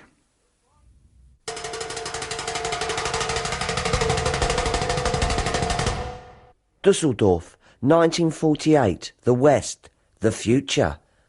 Well, what would it bring? Open it, Kurt. I've got any of that synthetic honey, Frau Matzrat? Of course. What about Flint's? Has the boy got any? Didn't you know? He's got a source, my lad, Kurt. He's the Flint King for this whole area. Right, well, I'll have a couple and a litre of the honey. What are you offering? US lavatory papers, good stuff. Fine, 4 rolls. 2. Free and an extra Flint. It's a deal, Frau. It's a pity you can't use the dwarf or something, make a bit of cash. Hey! Nah, that Oscar. All he does is eat and shout at Kurt because he won't reveal his source. That's not right. Bloody Oscar. 2 months ago he couldn't say boo and now you can't shut him up. Bite in the hand that feeds him, if you ask me. There you go. Great, thanks. See ya. Look, I just want to know where Kurt gets the flints, that's all. So what do you reckon you are, his old man or something? If you can't put up, Oscar, then shut up. Maria, please! You're a drain on us. Why don't you go and start something of your own? Start something? Maybe it was time to finish a few things too. Oscar still had a few possessions, and one of them, the ruby necklace which Jan Bronsky had stolen for my poor mamma. Looking for someone, Sonny? Looking for someone who's looking for these. Could be you've come to the right place. Paste? Real. Test them. Oh, I will. I will. I mean, I wouldn't ask you to trust anything I said.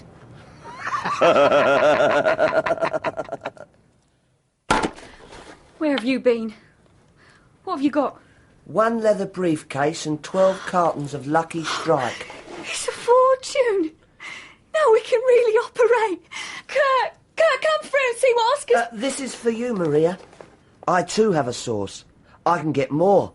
A lot more. Goods of all sorts. Believe me, money will be no problem for us. But what are you saying, Oscar?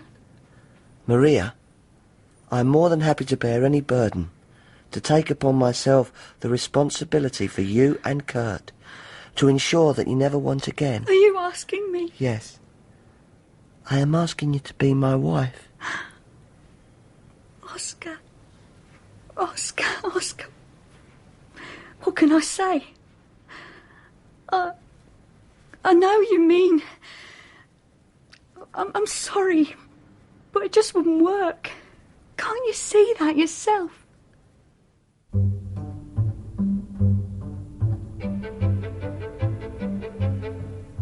As a husband and family man, I might have taken part in the reconstruction of Germany. I should now be the owner of a medium-sized business employing 30 people. I should be a respected member of society. But she turned me down, and I had to leave. I took to hanging around street corners. I found a part-time job modelling at the art school. I was very popular, and even got painted as the infant Jesus with a new tin drum the artist gave me to hold. I didn't want to take it. I thought that was all over. The last drum buried in Alfred Matzerat's grave. I found lodgings. Zeidler? Matzerat. Yes? Room? Follow.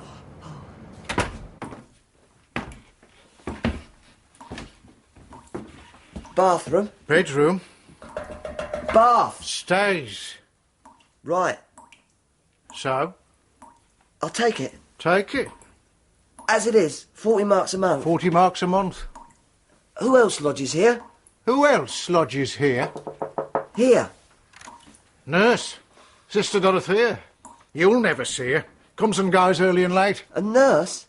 I've always had rather a fancy for... Clep, in here. You won't see him, neither. No? Never leaves his room. Never? Never. Lease? Sign. Right. Luggage? Here. This? Drum. Drum? I don't play, I don't play, I don't play! Not anymore, I told him. I've given up playing the drum, I told him. Play all you want, he told me. Nobody cares here. Play all you want. So I settled into my room, which was, as you have probably guessed, an unconverted bathroom, and occupied myself by waiting for, watching for, hoping for the ever-elusive Sister Dorothea. Ah, her mats are at those nurses, eh? You know what I think? That only men can be proper nurses. And why? Because the patient's desire to be cared for by a woman is just one more symptom of his disease. The door to her room was half-glassed, frosted glass through which I could have seen her shape moving, if ever her shape did move. And if it did, I never saw it. But sometimes I heard her steps as she came home from night duty. The mother, the mistress, the nurse, sitting in my room, listening. She got letters. I found out where she worked. I found out that her best friend was called Sister Beatty, that a Dr. Werner wrote inconsequential, yes, even to my inflamed heart, letters to her that... Sometimes she left her door unlocked so that Oscar could creep in and sit in her wardrobe, smelling.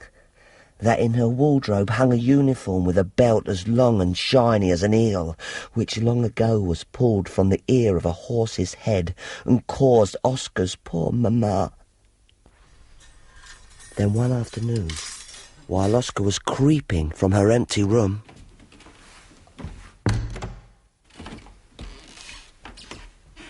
Excuse me? Huh? Excuse me, would you be kind enough, dear sir, to bring me some water? What? Come in, sir. Come in. Come in. Make yourself at home. Clep. Herr Clep, I'm Oscar Matzerat, a fellow lodger. Just Clep. Nothing more. Flute player and, short at this very moment of a little water to boil my spaghetti in. But the sink's... Oh, don't get up if I can help it. You see, I fill the bowl, then cook the spaghetti, keep the water, and use it over and over for more spaghetti until it's turned to... The consistency of thick wallpaper paste. Here, let me wash it out. Well, if you don't get up, what do you do about... Empty beer bottles, I use them. Oh, yeah. Here's your water. You see, a gas ring by my bed, spaghetti to hand, a match flame, and hoopla. You will join me in some spaghetti? Oh, no, surely... Sit down. Find yourself a fork. I think there's one caught up in the fluff under the bed. Oh, God. Yeah, splendid. Good company, good food. Pass a beer bottle. An unopened one, of course.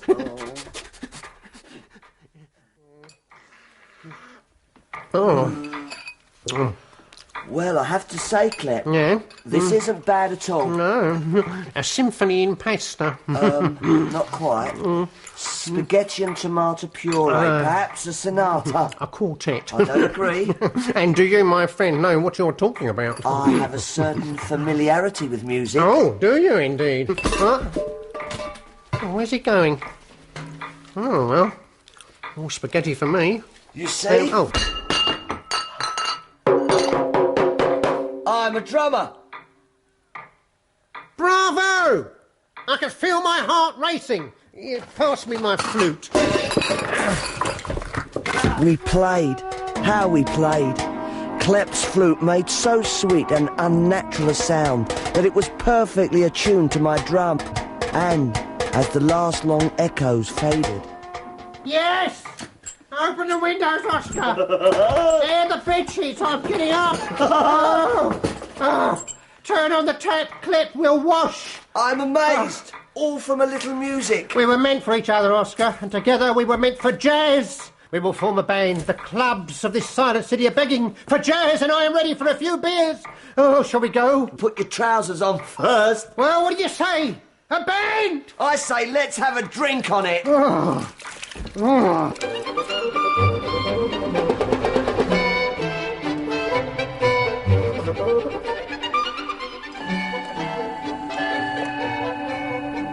It was after 2 when I got back, having left Klep in a gutter somewhere.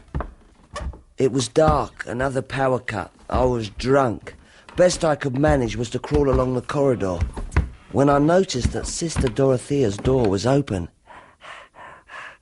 Who's out there? And that she was sitting on the side of the bed in the dark. Maybe she was frightened of the dark. Oh, who's there? Who are you? Where are you? Well, Sister Dorothea, just guess. Oh, I can't see you. Where are... Oh, it's the devil. What are you doing down there? It's Satan come to call on Sister Dorothea. Oh, heavens. What for? Because Satan is in love with Sister Dorothea. No. I won't have it. Oh. In a moment, she was on my level. Oh, heavens. Oh, great Satan. Come. Don't worry. Satan is coming. He'll be ready in a moment. It's all the beer he's had tonight. Oh, come. Satan, come. Come to me. Oh, come on, Satan. Bloody drumstick. Always lets you down. For heaven's sake, who are you and what do you want? I'm a neighbour of yours, to tell the truth. Sister Dorothea. Oh, I do love you. Sister Dorothea. Out! I never even saw her face in the light. Sister Dorothea, don't go! She left, there and then, packed up and left, out of the house, out of my life. I lay on the landing and wept. That's it.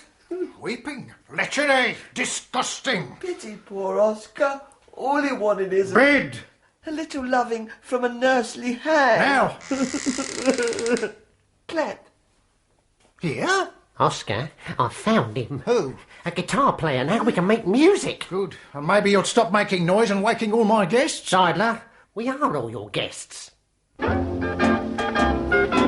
guitarist was called Shull. We practiced on the banks of the Rhine. That's what we called ourselves. The Rhine River 3. And we played at the Onion Cellar, which looked like any other nightclub, but which had, shall Oscar say, a certain quality about it.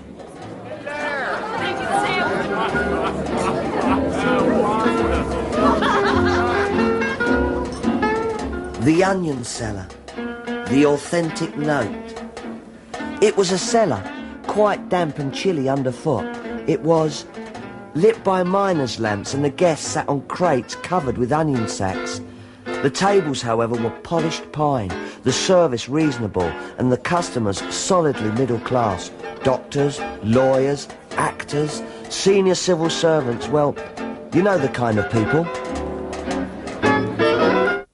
Respectable folk, Herr Oscar. Bruno, where did you come from? I'm always here, listening. I do enjoy your tales, you know. Tales? I only deal in the truth, Bruno. Every word I utter is... The highlight of the evening came when the owner issued each customer with a paring knife, an onion and a chopping board, and instructed these respectable folk to cut their onions into smaller and smaller pieces until the juice... Yes, Herr Oscar, the onion juice. ...did what history, what the last 10 years, what the sorrows of the world could not do. It brought forth tears. It made them cry. They cried. And the Rhine River Three played jazz. We were hot, my friend. Until one night, the guitarist was sick and Clep was out of sorts, and it was all left up to Oscar's tin drum. What did you do? I drummed up the past. I drummed up the witch as black as pitch who had given me a scare in my childhood. I walked her tall and terrible and her tattered black between the tables. I took them back to childhood and sat them on their potties and told them all to do their business like good boys and girls. And then I made them laugh and sent them off home, wet but happy. Well, it could have been a lot worse. Some of the things I might have brought back. Even so, the boss didn't like it and the Rhine River Three were out in their ears, on the street and out of a job.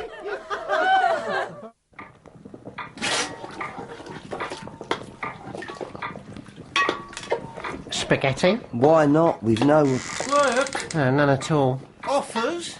Lots here, Zyla, don't... What, eh? Yeah, we'll find something. Ha! Oh. No more jazz, sorry, Cleb, old man. But for one who can bring the past to life, the future beckons. I have an... Appointment? With? An agent.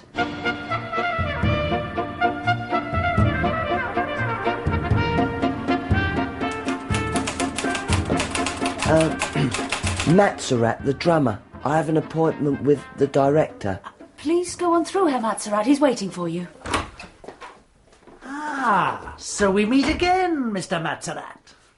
Barbara, as I said, back in the days when you chose to face the world as a 3-year-old, our kind can never lose one another. But I see, to my regret, that you have grown. Nothing to say? I can't. Ah, you're looking at the portrait of Roswitha. I wonder how she would have liked the new Oscar. Not at all, I fancy. It was the rosy-cheeked cherub of exactly 3 foot in height on whom she doted. Oh, Barbara, please. The Oscar, who insisted she leave the hotel that morning without taking the time to, yes? So she had to hurry across the beach to a private place where she lost her little life. Enough, I can't listen to any more. Oh, but I am not finished. What of Jan Bronsky? What of Matzerat? What happened to him? I warrant it was no accident, though. Yes, it was me. It was always Oscar. I'm guilty. Have mercy, Master Barbara. Put it on the desk, please. Thank you. Oscar, sign here. Is this how I can obtain mercy? No, this is a standard artist's contract. Yes, right there. Full name, please. Oscar Matzerat. Aren't I at least signing away my immortal soul? Oh, it's all quite correct. All you need to do is appear in public, drum as you did at the Onion Cellar, and you'll be a star. And I might add, a rich one. There's not space enough to describe my success in full. I did my first tour in 2,000-seater halls. There were velvet curtains, an empty stage, a light, and, dinner-jacketed, all alone, I would enter. I stood alone against the black night and played my drum.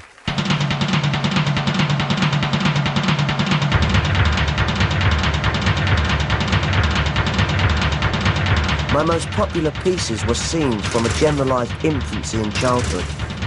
How they loved baby's first tooth. The pretty Christmas tree. Itchy woolen socks.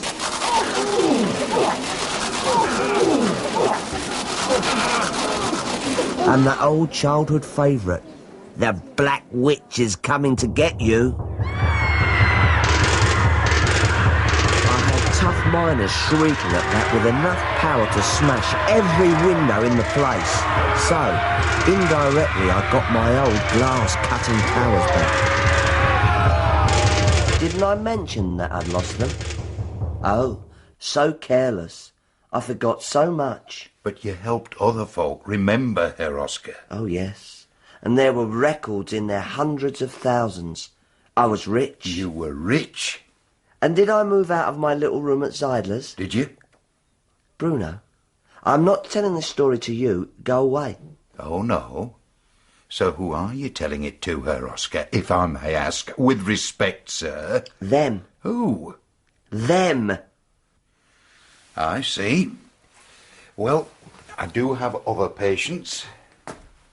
He can't see you, so the simple soul doesn't think you're there.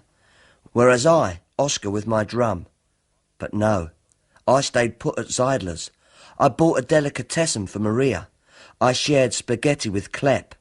And I rented Sister Dorothea's room and kept it empty except for her scent which, slowly, over time, began to fade away.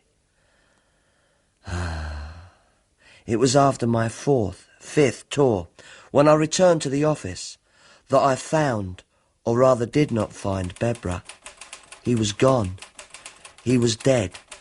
I inherited his fortune and the big picture of Rosvita, but I could not work. I sat in my room. Go away, Zeidler! It's Klepp! What? Married? Klepp's married? Where is he? Gone. Gone? Moved. So I'm all alone? Brooding. So what? Don't. Why? Bad. True. I know. I'll get a dog. How does that sound? Ruff. It's true.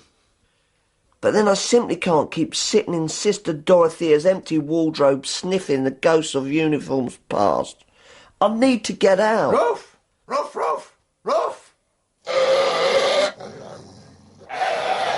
Lux, a glossy black Rottweiler who took the place of Korea, drum and everything else. We walked along the banks of the Rhine, day after day after week after month after year. 3 of them. Some morning, eh? Anyhow, one day in 1951, I was sitting on an oil drum, my hands finding old rhythms.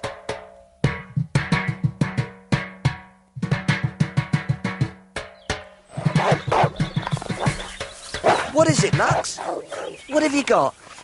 What have you got to show me? What's that? Hey, old chap, eh? A finger? A finger? A woman's finger, with a ring on it. Beautiful finger, a beautiful ring. Well, well, Lux. What do you think Oscar should do with this? Give it to the police? Throw it away? Keep it? Look at the lines on the inner side. A hard-working finger, no doubt about it. A finger with a relentless sense of duty. What do you want? Entry! Wait a moment. Now! What is it, Zeidler? This is... A finger. On the dressing... table. See, like an altar. The finger preserved in... alcohol. House mine, room Sister Dorothea's, finger... Who? Whose? Missing. The sister. Huh? Police ask where. Who may be that? Finger. You think it's... hers. What nonsense. Sister Dorothea's finger? Nonsense. It's just a finger. That's why I've preserved it in her old room, on her dressing table, facing her wardrobe. Just a finger. That's all. Could be anybody's finger. Could be... hers!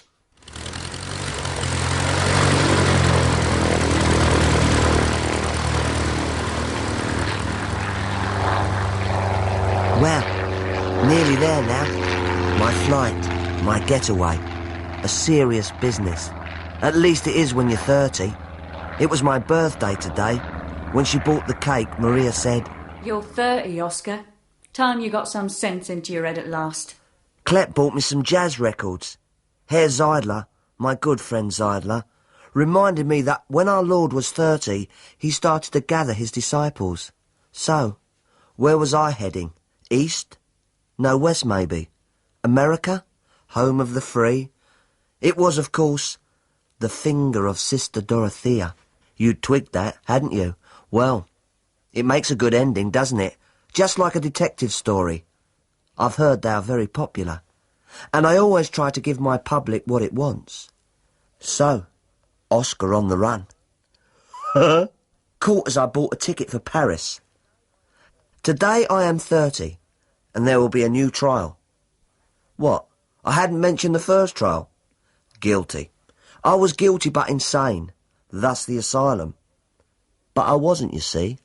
You remember me mentioning Dorothea's friend, Sister Beatty, and the Dr. Werner who wrote such respectable letters? Well, take my word for it. Beatty did it, because she was jealous of the doctor. And I'm running out of words. And still I can't help wondering what is going to happen to Oscar on his inevitable discharge from the asylum.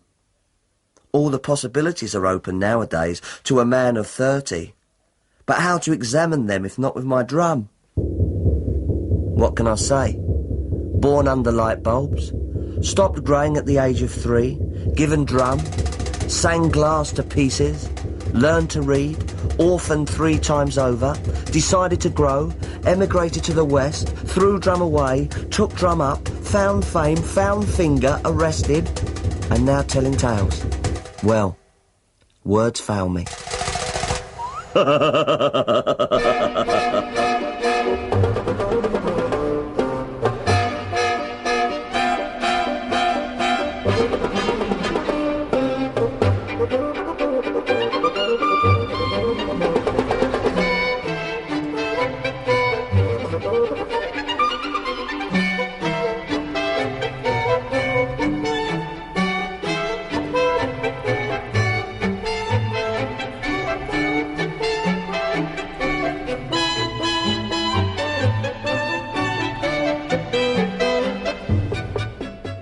Episode 2 of The Tin Drum by Gunter Grass, Oscar was played by Phil Daniels and Matsurat by Kenneth Cranham.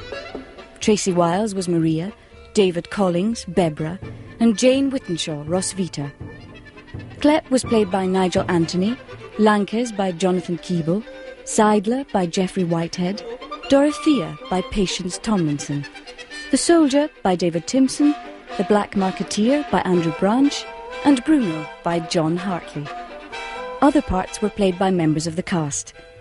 Percussion was by Unman. The Tin Drum was adapted for radio by Mike Walker and directed by Peter Kavanagh. That was The Tin Drum by Gunter Gross. Here is Moby Dick by Herman Melville. The 1949 Canadian Broadcasting Corporation radio adaptation, broadcast March 6, 1949 on CBC Stage 49 and stars Lorne Greene as Ahab.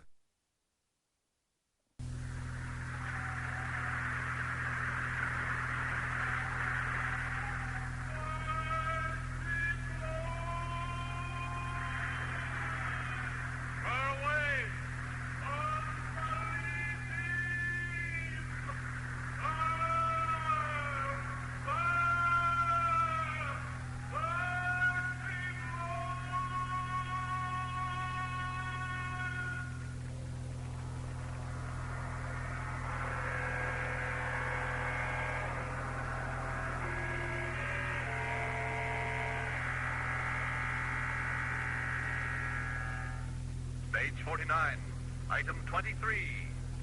Moby Dick by Herman Melville, as dramatized for radio by John Bethune, starring John Draney as Ishmael and Lorne Greene as Captain Ahab. Produced and directed by Andrew Allen, with an original musical score composed and conducted by Lucio Agostini. Melville's Moby Dick.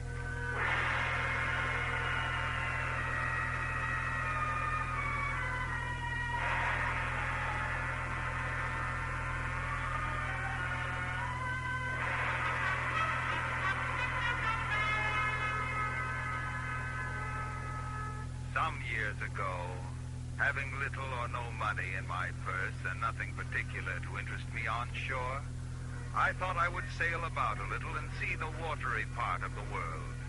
It's a way I have of driving off the spleen and regulating the circulation. Whenever I find myself growing grim about the mouth, whenever it is a damp, drizzly November in my soul, then I account it high time to get to sea as soon as I can. I stuff a shirt or two into my old carpet bag, tuck it under my arm, and start for the Pacific or Cape Horn or Java Head. And that's how, one fine winter's day, I found myself in Nantucket, standing on the quarterdeck of the whaling ship Pequod.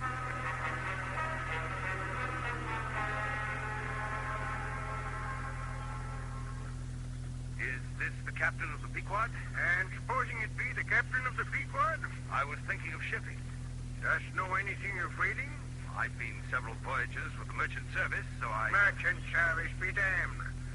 Hast ever clapped eye on Captain Ahab? Who is Captain Ahab, sir? The captain of this ship. Oh, I thought I was speaking to the captain. Thou art speaking to the owner, young man. Pillage is my name. I beg your pardon. If thou wouldst know what whaling is, clap eye on Captain Ahab. Thou'lt find he has only one leg, young man. And dost know what happened to the other? It was devoured, chewed up, crunched off at the knee. By a whale? Aye, by a whale. By the most monstrous parmacetty that ever stove a boat. That's what whaling is, young man. I see. Dost still feel inclined for it? Yes, sir, I do. Art thou the man to pitch a harpoon down a live whale's throat and then jump after it? I am, sir. If it be absolutely indispensable to do so. Good. What name art thou called? Call me Ishmael.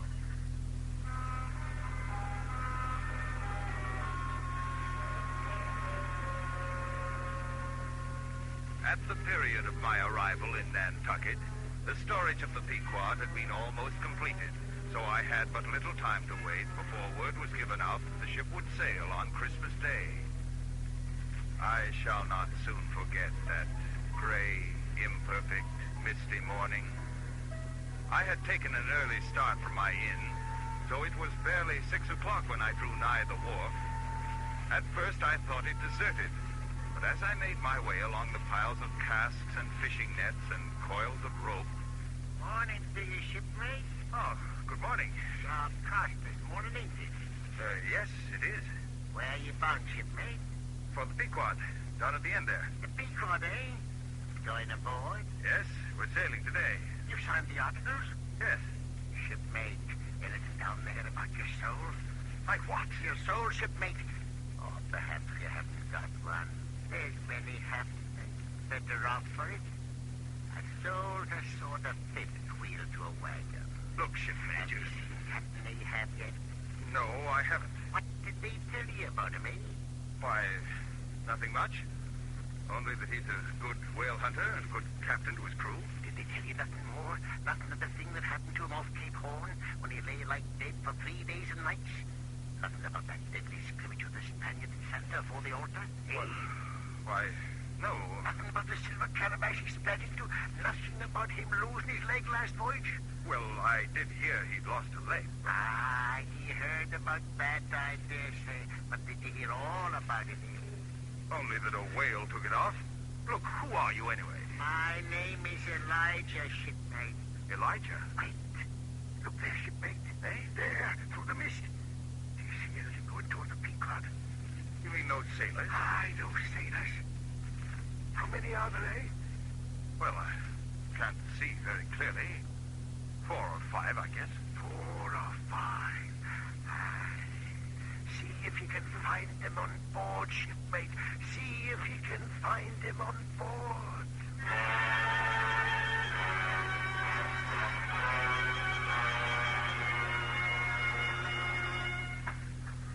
Well, Mr. Starbuck, I'll say goodbye. But this day, 3 years, I'll have a hot supper smoking for thee in old Nantucket. Thank you, sir. Mr. Pellick, before you go, there's just one thing. Aye? Captain Ahab, sir. Is he sick? Sick?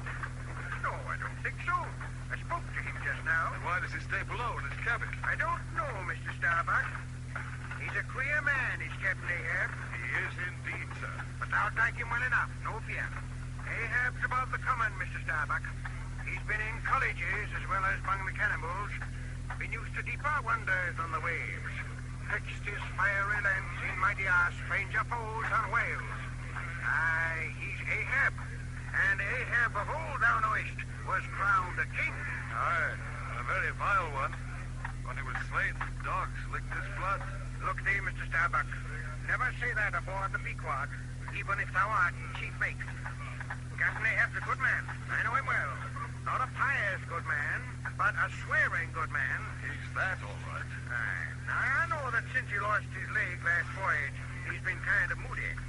But let me tell thee, Mr. Starbuck, it's better to sail with a moody good captain than a laughing bad one. I hope you're right, sir. I hope you're right.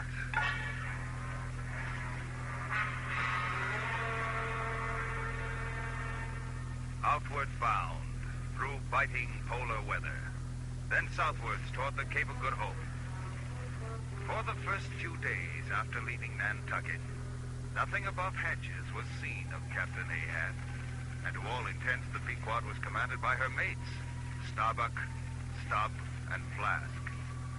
This in itself may not have been extraordinary, but as time went by, my natural curiosity concerning our unknown captain gave way to a vague uneasiness. I remembered, too, my meeting with old Elijah, and his incoherent warning seemed strangely heightened now in the seclusion of the sea. At length, I began to make inquiries among the motley set of renegades and savages which comprised the Pequod's crew. Don't worry, lad. You'll meet him soon enough for your liking. Aye, step and growl, growl and go. No word with Captain Ahab. Well, what does he look like, Archie? Couldn't say, lad. Haven't seen him yet. But I've heard that he's old, and there's a long scar running down his face. And wears a wooden leg. Not wooden, Archie. It's an ivory leg. White ivory. Carved from a sperm whale's jaw. How do you know that? Have you seen him? No, but I've heard plenty. So have I. But hasn't anyone seen him, except the mates? Me see him. You have, quickly. Where? On quarterdeck. Him stand by rail. Me up masthead. Me and Dago and Castigo. Did he say anything to you? Him say, look for white whale. White whale? I thought whales were black. So they are, lad, most of them. But there's one white brute they tell of. Been seen all over the world. Off Japan, round the Horn, Indian Ocean, everywhere. Moby Dick, they call him. All hands left. That's there below. All hands aft. What's the matter, mate? What's happened? I don't know. Captain's orders. All hands aft. Muster aft there. Captain's orders. All hands aft. Aye, old Ahab's coming to hide. Come on, lad. We'll see him now right enough.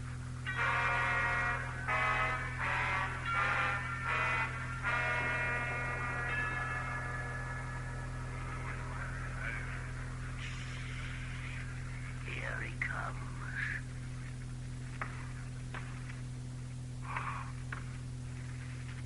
Good Lord.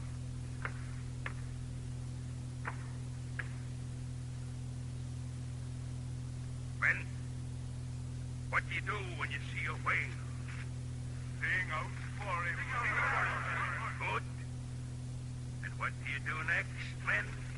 Lower away and after it. And what tune is it you pull to, men?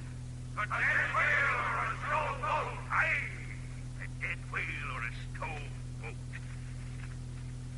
All you mastheaders have before now heard me give orders about a white whale.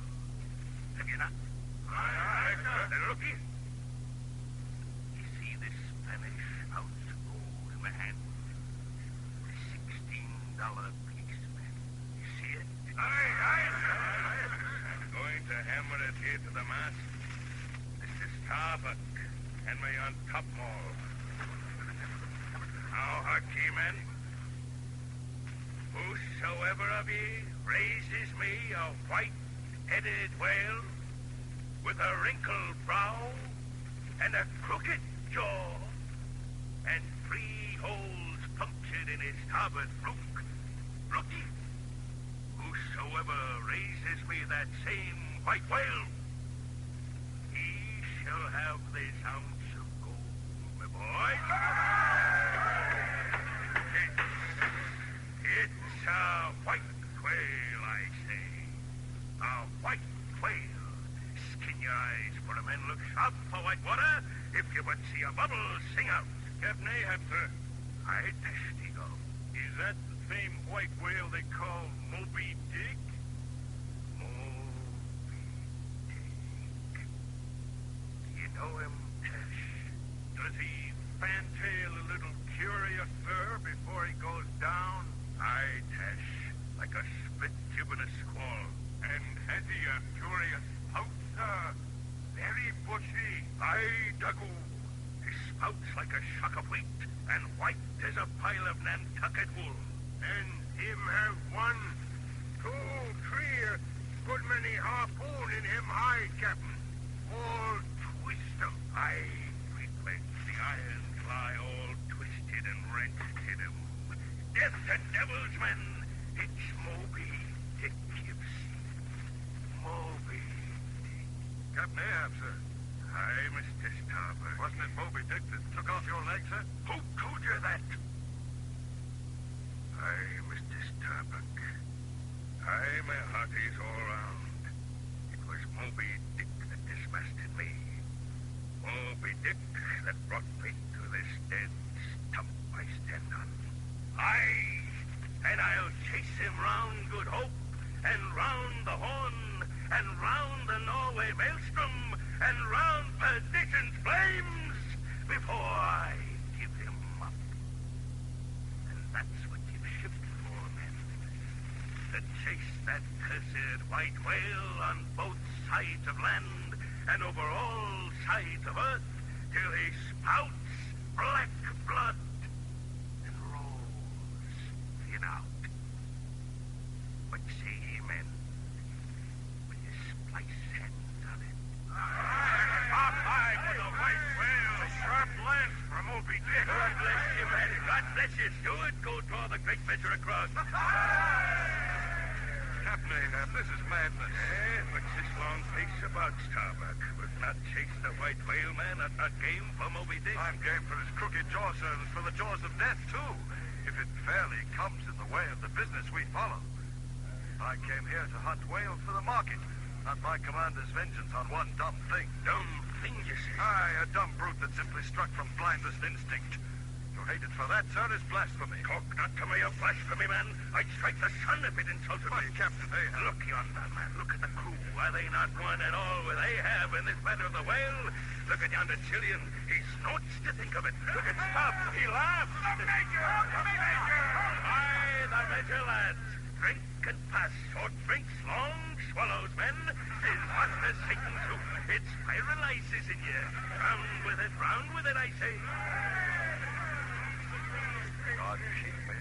God keep us all. Ah, well done, lads. Well done. It goes round excellently. Now, attend, my braves. Muster around the capstan here. Harpooners, stand you there with your irons. Mates, flank me here with your lances. So. Now, cross the full before me. Well done. Now, my hearties. Drink. Drink and swear. Death to Moby Dick. God hunt us all if we hunt not Moby Dick to his death. Death to Moby Dick. Death to Moby Dick.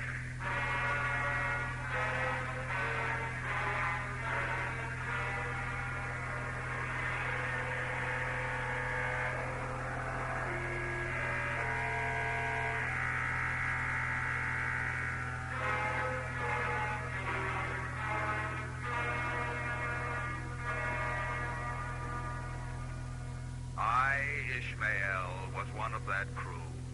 My shouts had gone up with the rest. My oath had been welded with theirs. And stronger I shouted, and more did I hammer and clinch my oath, because of the dread in my soul. That Ahab was mad, I had small reason to doubt.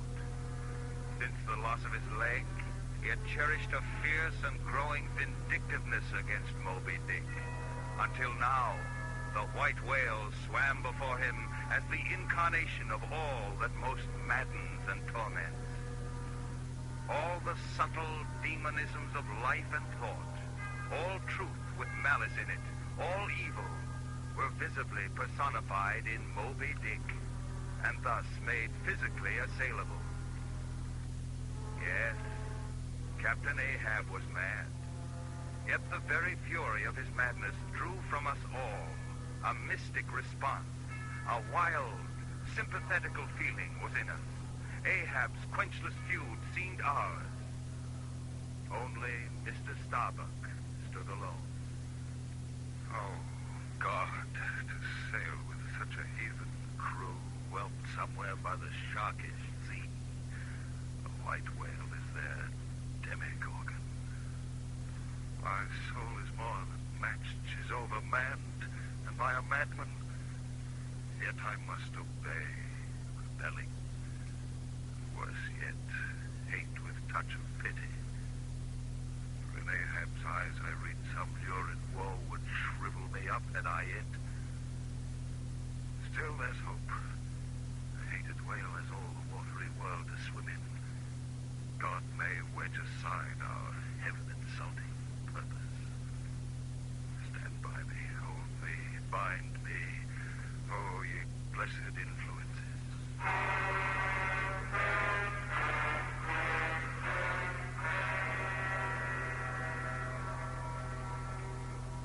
Southward ho, and ice and icebergs all astern, the Pequod now went rolling through the bright Quito spring, which at sea perpetually reigns on the threshold of the tropics.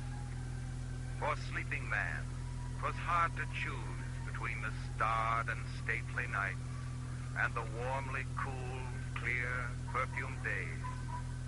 And yet, for all the witcheries of such unwaning skies, a nameless tension charged the crew. There was talk of omens and strange weather signs and mysterious sounds at night. But I tell you, Ned, I heard it distinctly. Where? On the quarterdeck. It seemed to come from under the edge. You're dreaming, aren't you? First there was a sort of cough, and then a noise like 2 or 3 sleepers turning over. The three ship's biscuits you had supper turning over inside you. All right, laugh. But I tell you, there's somebody gone in that afterhold. Somebody that's not been seen on deck. But how could anyone stow away all this time? I don't know, Ned. But I've a feeling old Ahab does. He's a strange man. Look at him there at the rail, staring into the sunset. What do you suppose he's thinking, eh? What do you suppose he's thinking? I leave a white and turbid wake, pale waters, paler cheeks where'er I sail. The envious billows sidelong swell to whelm my track. Let 'em. But first I pass. Time was when as the sunrise nobly spurred me, so the sunset soothed. No more. This lovely light, it lights not me. Damned, most subtly and malignantly, damned in the midst of paradise. They think me mad, I Starbuck does. But I'm demoniac. I am madness, maddened. That wild madness that's only calm to comprehend itself. What I've dared, I've willed. And what I've willed, I'll do. Not conswerve me. The path to my fixed purpose is laid with iron rails, whereon my soul is grooved to run. Come, ye great gods, come forth and swerve me if you can.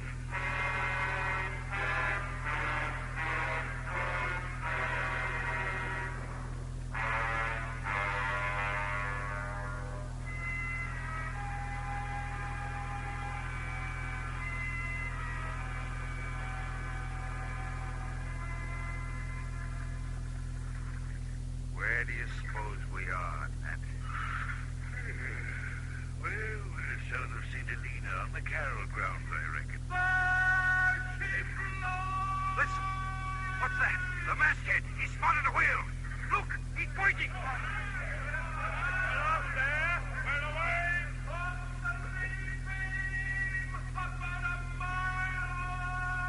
Up helm, keep her away from the wind. Mr. Starbuck, stand by the lower. Aye, sir. Stand by the boat. Stand by the boat. Whose boat are you in, lad? Starbuck's. Not today. I'm giving ship. Good, so am I. Come on, we'll watch from the foretop. Wait. Nat, look there. Who the devil is that? Eh? That yellow man in the turban standing there by Ahab. See him? Well, I'll be blue. The Parsi. Where'd he come from? Out of the afterhold. Look. Why, there's more of them. 2, 4, 5 stories. By heaven, old Archie was right.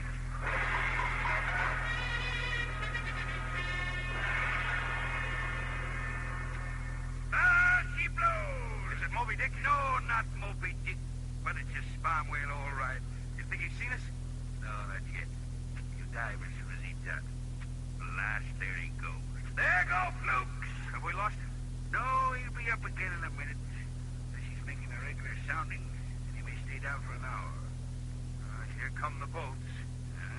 Step out ahead. No, there's another one. Where? Pulling around the stern. Oh, looks like Captain Ahab. It is. And by heaven, look who's rowing him. The stowaways. Aye, lad, the stowaways. The spare whaleboat. So that's his game. Game? The owners won't risk a captain in a whaleboat during the chase, especially if he's only one leg. So they don't assign him a regular boat crew. But old Ahab's sworn to get Moby Dick for himself. So he's brought along his own private oarsmen without the owners knowing. Who are they, Nat? East Indians. Parsies, I reckon. Ugly-looking devils, too. But by thunder, they can row. What's Ahab pointing at? Well, see that patch of vapor? Ahead of Stubbs' boat, huh? Whale swimming there. Just under the... There she breaches. Stubbs right on him. Pull, you dogs, pull! There's Chico standing up. He's aiming the iron. Give me to him, Cash. Give it to him. Why doesn't he throw it? They're not close enough yet. Stubb will tell me. There it goes. He's got him. Right behind the fin. See the iron sticking up? Well done, Tash, boy. Yeah, well done, you heathen savage. That's Bob the Brute. Great heaven. Look at it wallow. It's gone crazy. Watch out for the tail. Watch out for... God, that was close. Another foot and he'd have smashed him to pieces. He's slowing down, isn't he? Aye. Pull alongside now and he was the lamps. See? Stubb and Tash changing places. Hold in, you dogs. Oh, they've swung round. I can't see. Stubb is driving the lance into him, trying to strike his heart, huh? Once. Twice. There, he found it. Good Lord, Nat. The whale's spouting blood. Aye, that drove the spigot out of him. Watch out for the furries. Stand clear, you fools. God, Nat, the blood. He's streaming blood like a fountain. He's in agony. Cheer up, lad. You'll get hardened to it. You'll see worse things than blood before this voyage is done.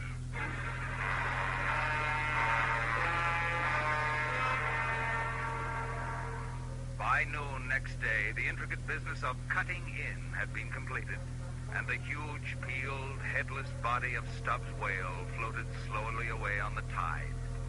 All morning we had toiled, stripping the vast blanket of blubber and storing it away below hatches, carefully severing the massive head and suspending it by chains against the Pequod's hull. There was still a great deal to be done.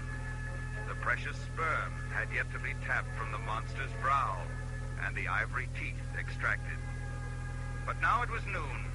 The men were below at dinner, the great hooks and tackles still, and silence reigned on the deck. Only Captain Ahab remained, leaning over the taffrail, staring down at the gigantic black head which hung halfway out of the sea.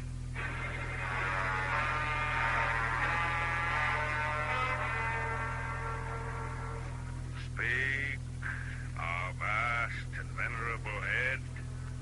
Speak, and tell us the secret thing that is in thee. Of all divers, thou hast dived the deepest, That head upon which the upper sun now gleams has moved amid the world's foundations, where unrecorded names and navies rust, and untold hopes and anchors rot, where in her murderous hold this frigate Earth is ballasted with bones of millions of the ground.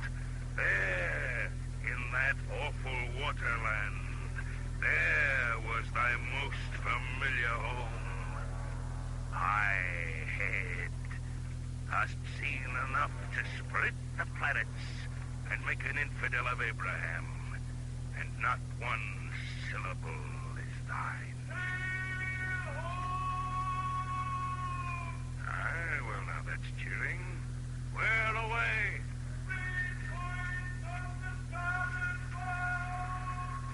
Up helm there. Stand by to hail.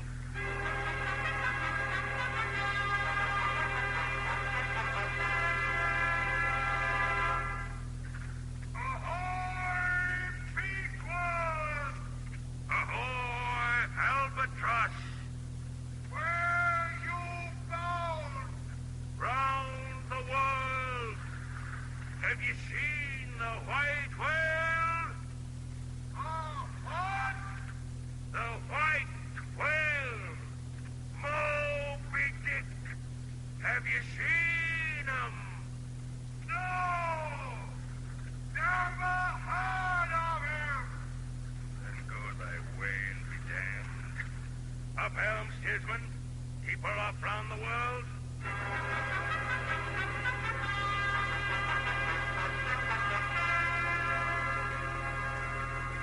Slowly, relentlessly, the Pequod headed her course.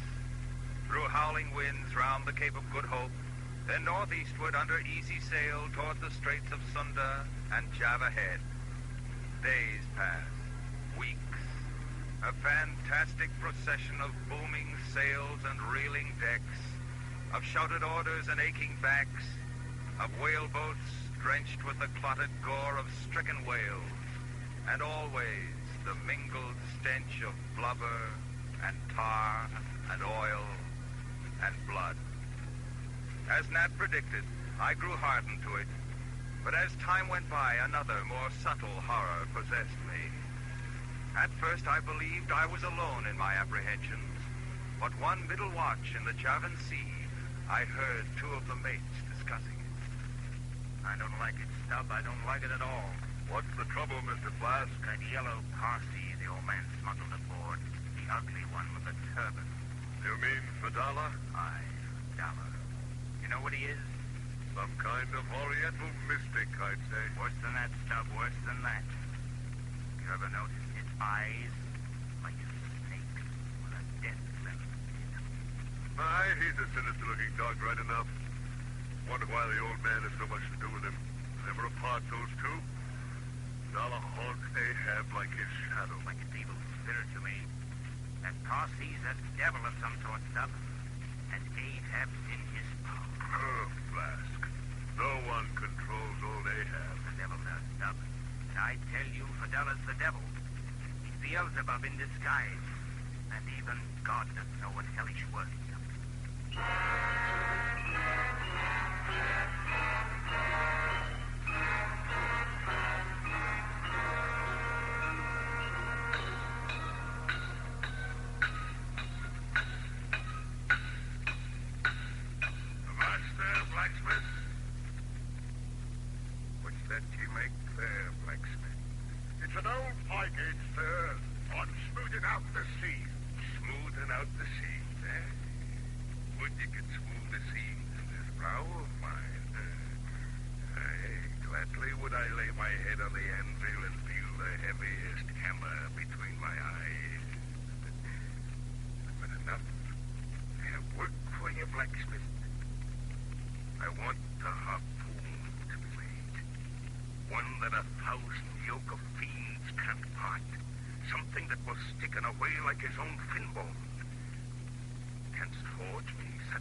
Here you are, blacksmith. gathered from the hooves of racing horses.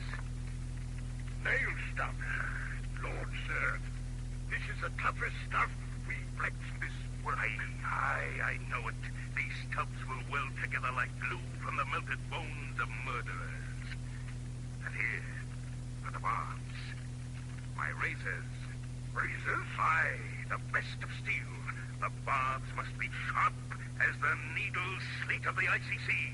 They must be of the cruel death temper. But, Captain, your razors... Go on, take them, man. I've no need for them now. I neither shave, nor sup, nor pray, till I meet Moby Dick.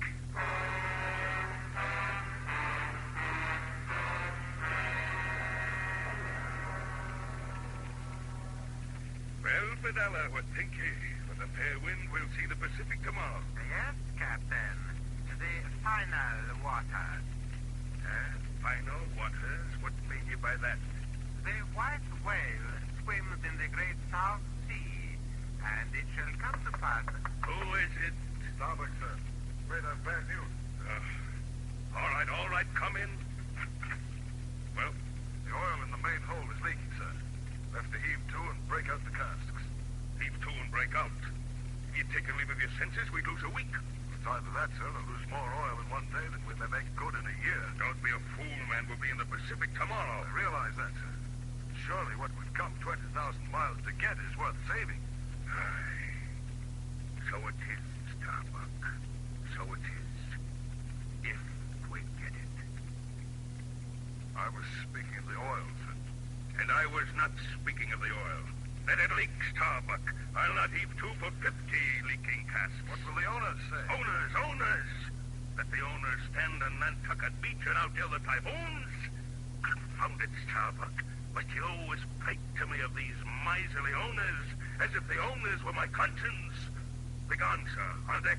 But, sir... Last year, man, get out of my sight on deck. One moment, Captain Ahab. I'm not used to being spoken to in that manner. Avast. On deck, I say. Must I remind you that I'm your chief officer, sir? Devils, men! There is one God that is Lord over the earth, and one captain that's Lord over the big one.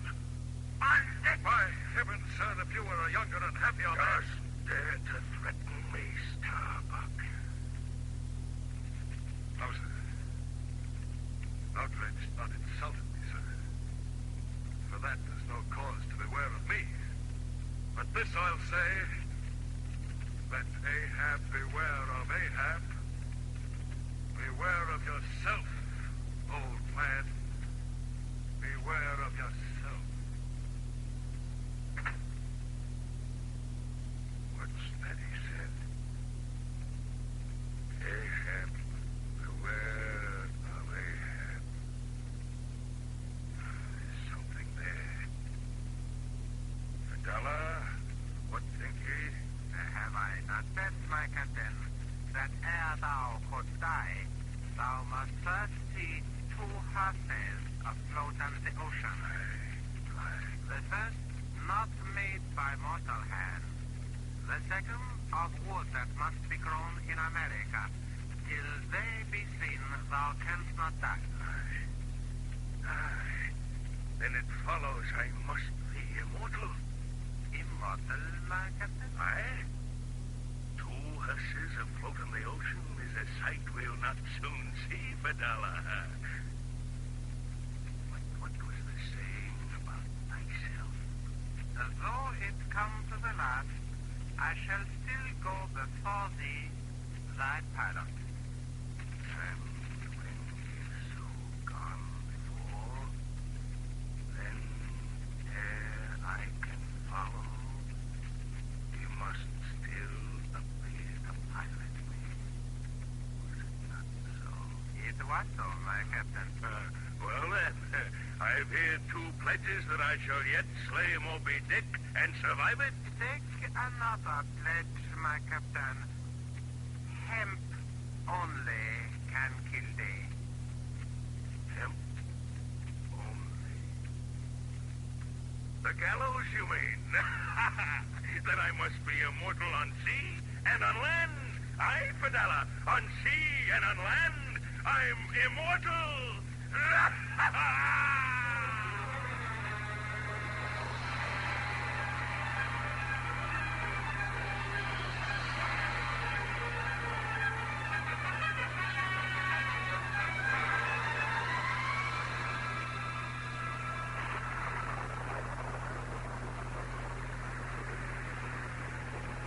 Mr. Stubb?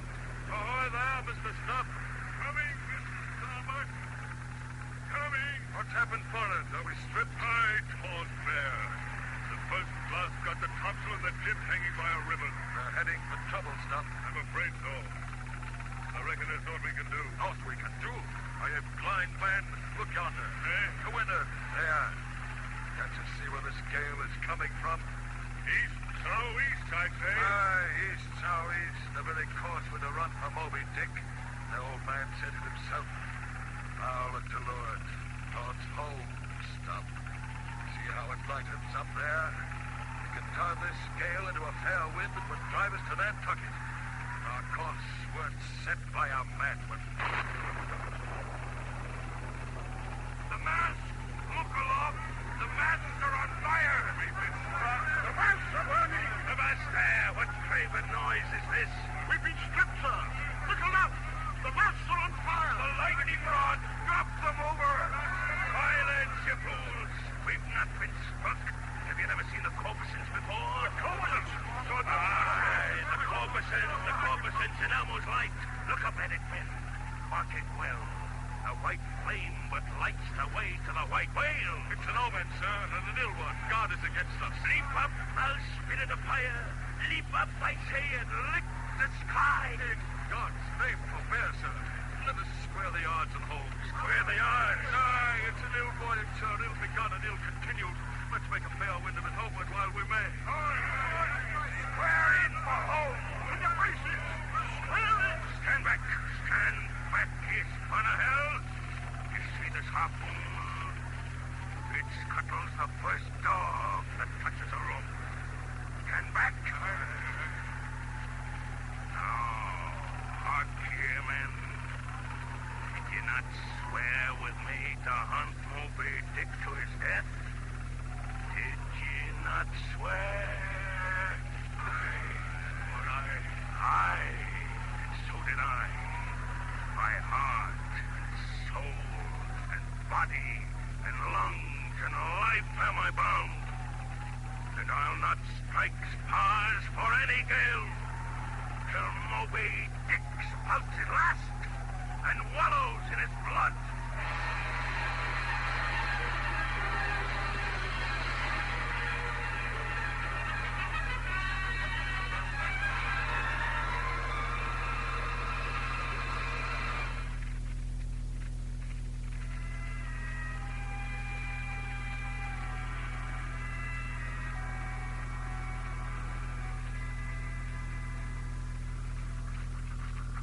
Ahab, sir. Well, Mr. Starbuck. Wind's gone down and shifted, sir. I think we're out of the worst of it. Good. We set new sails? Aye, sir. Fore and maintop. She heads her course. Which way? East, southeast, sir.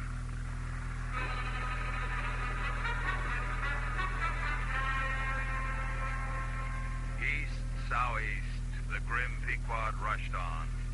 The rolling waves and days went by, and with each degree that we neared the equator, old Ahab's monomania intensified itself. At the first faint glimmer of dawn, his voice would be heard from aft. Man the masthead! And all through the day, till after sunset and after twilight, the same voice every hour at the striking of the helmsman's bell. Up there! What do you see? On and on we sailed, through seas so wearily, lonesomely mild, that all space seemed vacating itself of life before our vengeful prow. Then at last, as we crossed the line, a welcome cry rang out from aloft. Bearing downwindward, a large whaling ship was descried, her masts and spars thickly clustered with men. She was the Rachel of Nantucket, searching for a whaleboat she had lost in a chase the day before.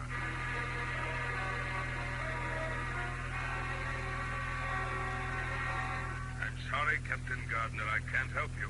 But my own son is in that boat. For God's sake, Captain Ahab, I beg you, I conjure you, let me charter your ship for 8 or 40 hours. I'll gladly pay for it. Anything you ask. And for only 8 or 40 hours. In God's name, say yes, sir. I implore you. No, Captain Gardner, I'll not do it. Even now I lose time. But my son, my own son. Goodbye, Captain Gardner. God bless you, man, and I hope you find him. May I forgive myself, but I must go. Mr. Starbuck, sir, look at the binnacle watch, and in 3 minutes warn off all strangers. Then brace for it again, and sail as before.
Ahab gives chase to Moby Dick. Stay aboard. Stay aboard, you understand? Aye, sir, but why should any of us chase this cursed fish? Let us hope, sir, all of us come below, sir. Study out the course and head for Nantucket. What is it? What nameless, inscrutable, unearthly thing is it? What cozening, hidden lord and master commands me? That against all natural lovings and longings, I so recklessly make ready to do what in my proper heart I does not so much as dare. Is Ahab? Is it I, God, or who that lifts this arm? My heaven, man, we are turned around and round in this world like yonder windlass, and fate is the handspike, and all the time, smiling tide.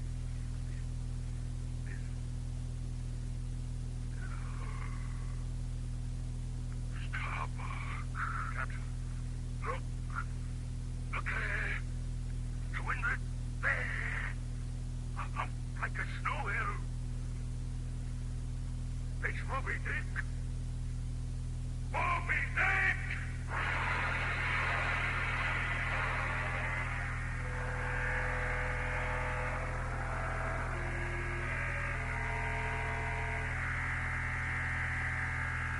He's heading to leeward, sir. He can't have seen us yet. Down there, up a point.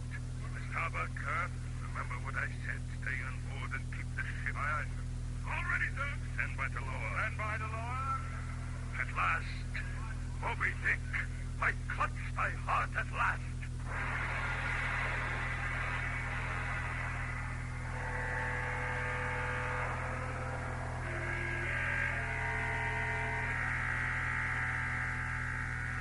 Pull, men, pull, with Greene on him. Pull, Fidella. Pull, ye heathen devils. Straight ahead. Aye, there's his white hump. They don't look round, but pull. Only pull and keep on pulling. Aye, Moby. Raise your wrinkled brow. Row on and split your spout. 'Tis blood you'll get there, Ahab gives you up. You seeing us, men? Stay back. He's going to sound. Aye, there go flukes. Look out along your oars, men. The seagulls stand up. Can you see him? No, sir. But he must be close to us. Turned this way when he dived. He'll rise again, old man. Look below. Below? My God, there he is, right under us. Look out. We think he's coming up under us. There's his jaw right under us. Turn all. Quick, man, look out for the sea. God help us. He's fighting the boat. Jump, men. Jump for your life.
Answer me, men. Who's missing? Only one. The dollar. The dollar. No. No, you lie. He must have been caught in the line, sir, when the boat was smashed. The black vomit wrench you. Run, fool. Look below. Cabin. Folks will find him. It's no use, sir. We've already searched the ship. He's gone.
Place in Ahab's boat. Oh, there's no stomach for it, Nat. Not after yesterday. God, the way he charged Stubbs' boat. And that hideous jaw. Moby Dick's a killer, Nat. It's suicide to hunt. Step. Here comes the old man. Aloft there? What do you see? Nothing, sir! Nothing. No one at hand. He travels faster than I thought for. Turn up all hands and make sail. Helm there. Steady as you go. Gone. The dollar gone. What was he said? That he should still go before me, my pilot, and yet be seen again. But where? At the bottom of the sea?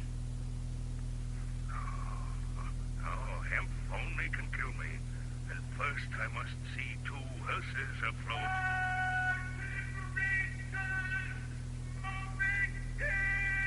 Where, man? Where?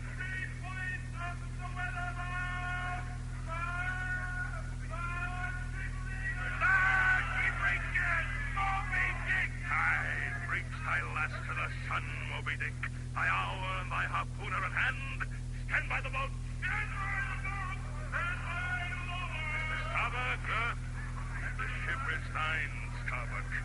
Keep it away from the boats, but keep near them. Aye, aye, sir. And Starbuck, sir. Art too good a fellow, Starbuck. Will shake hands with me. Gladly, sir. God keep you, my captain. Thank you, Starbuck. Lower away!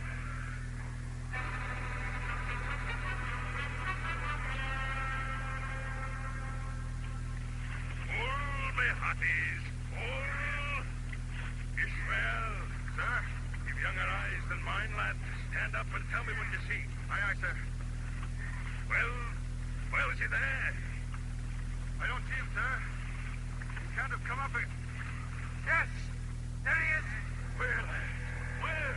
There, sir. Heading for Stubb and Flask. My God, he's not in charge of them. Give way! Stubb! Flask! Spread out, you fools! Spread out! Too late, sir. He's right in between them. There's his tail. He's turned Stubb's boat over. And Flask, too. They're in the water, both crew. Oars! Oars! All men!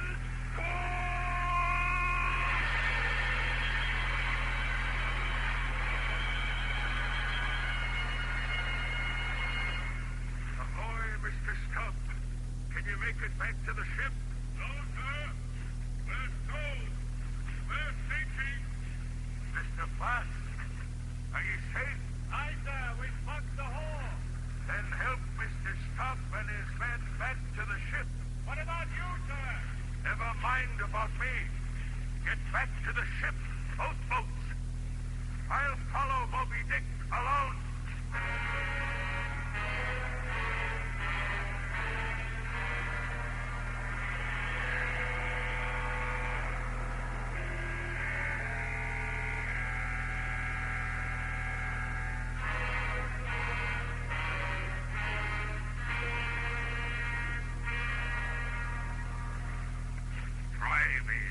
Drive in your nails, you waves.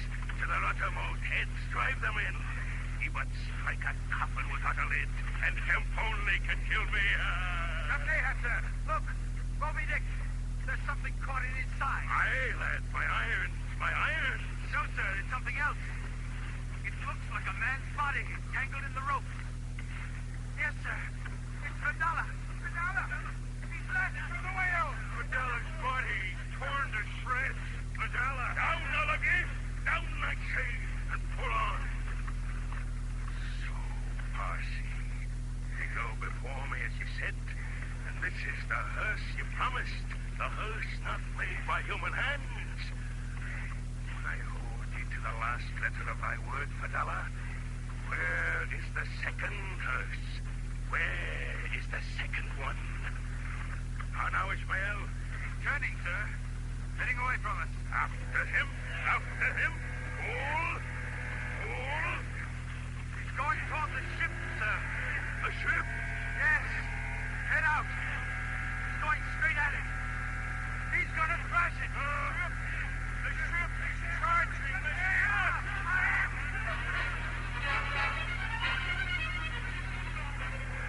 Up, help, for God's sake, up! He's coming straight at us! The whale!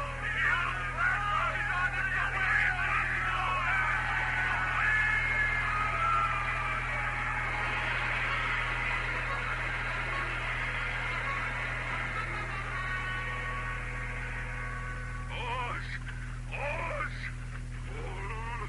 Will you not pull? Will you not save my ship? It's hopeless, sir. She's sinking with all hands. The second hearse. My ship. The second hearse. Its wood could only be American. My ship. The second hearse.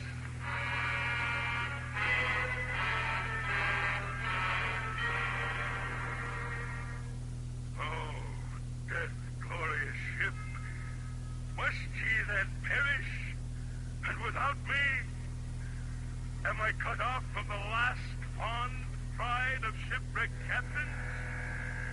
I, pouring ye bold billows of my foregone life, pour in and top this one piled coma with my dead.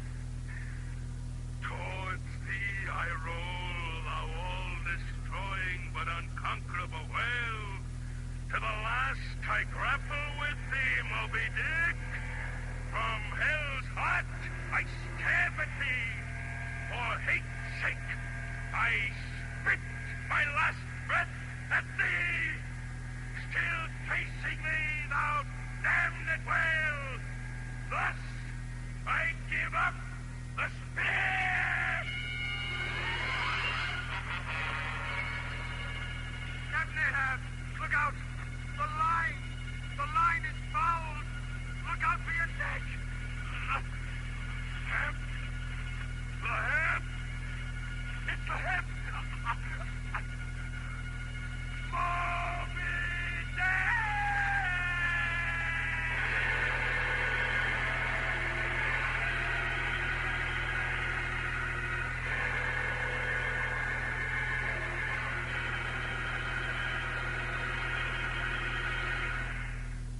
The drama's done.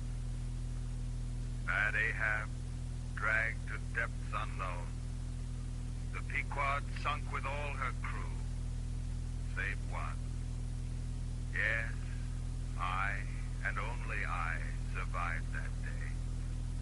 My comrades in the whaleboat, caught by the last rush of waves that spread from the Pequod's sinking hull, were hurled from the bows and vanished with the rest. It was the devious cruising Rachel that picked me up at last.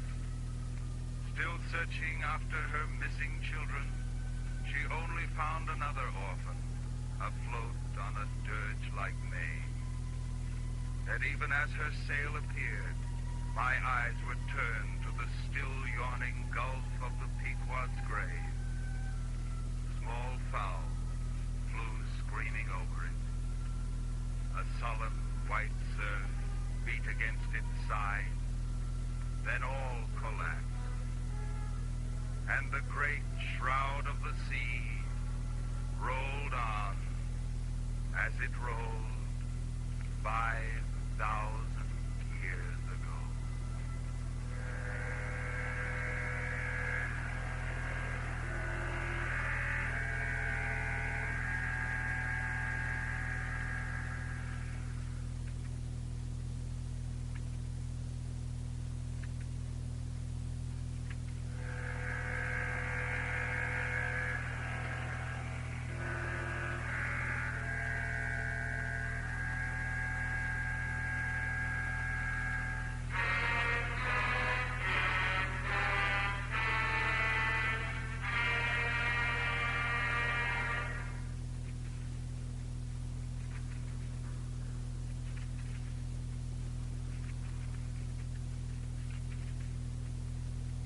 Page 49, item 23.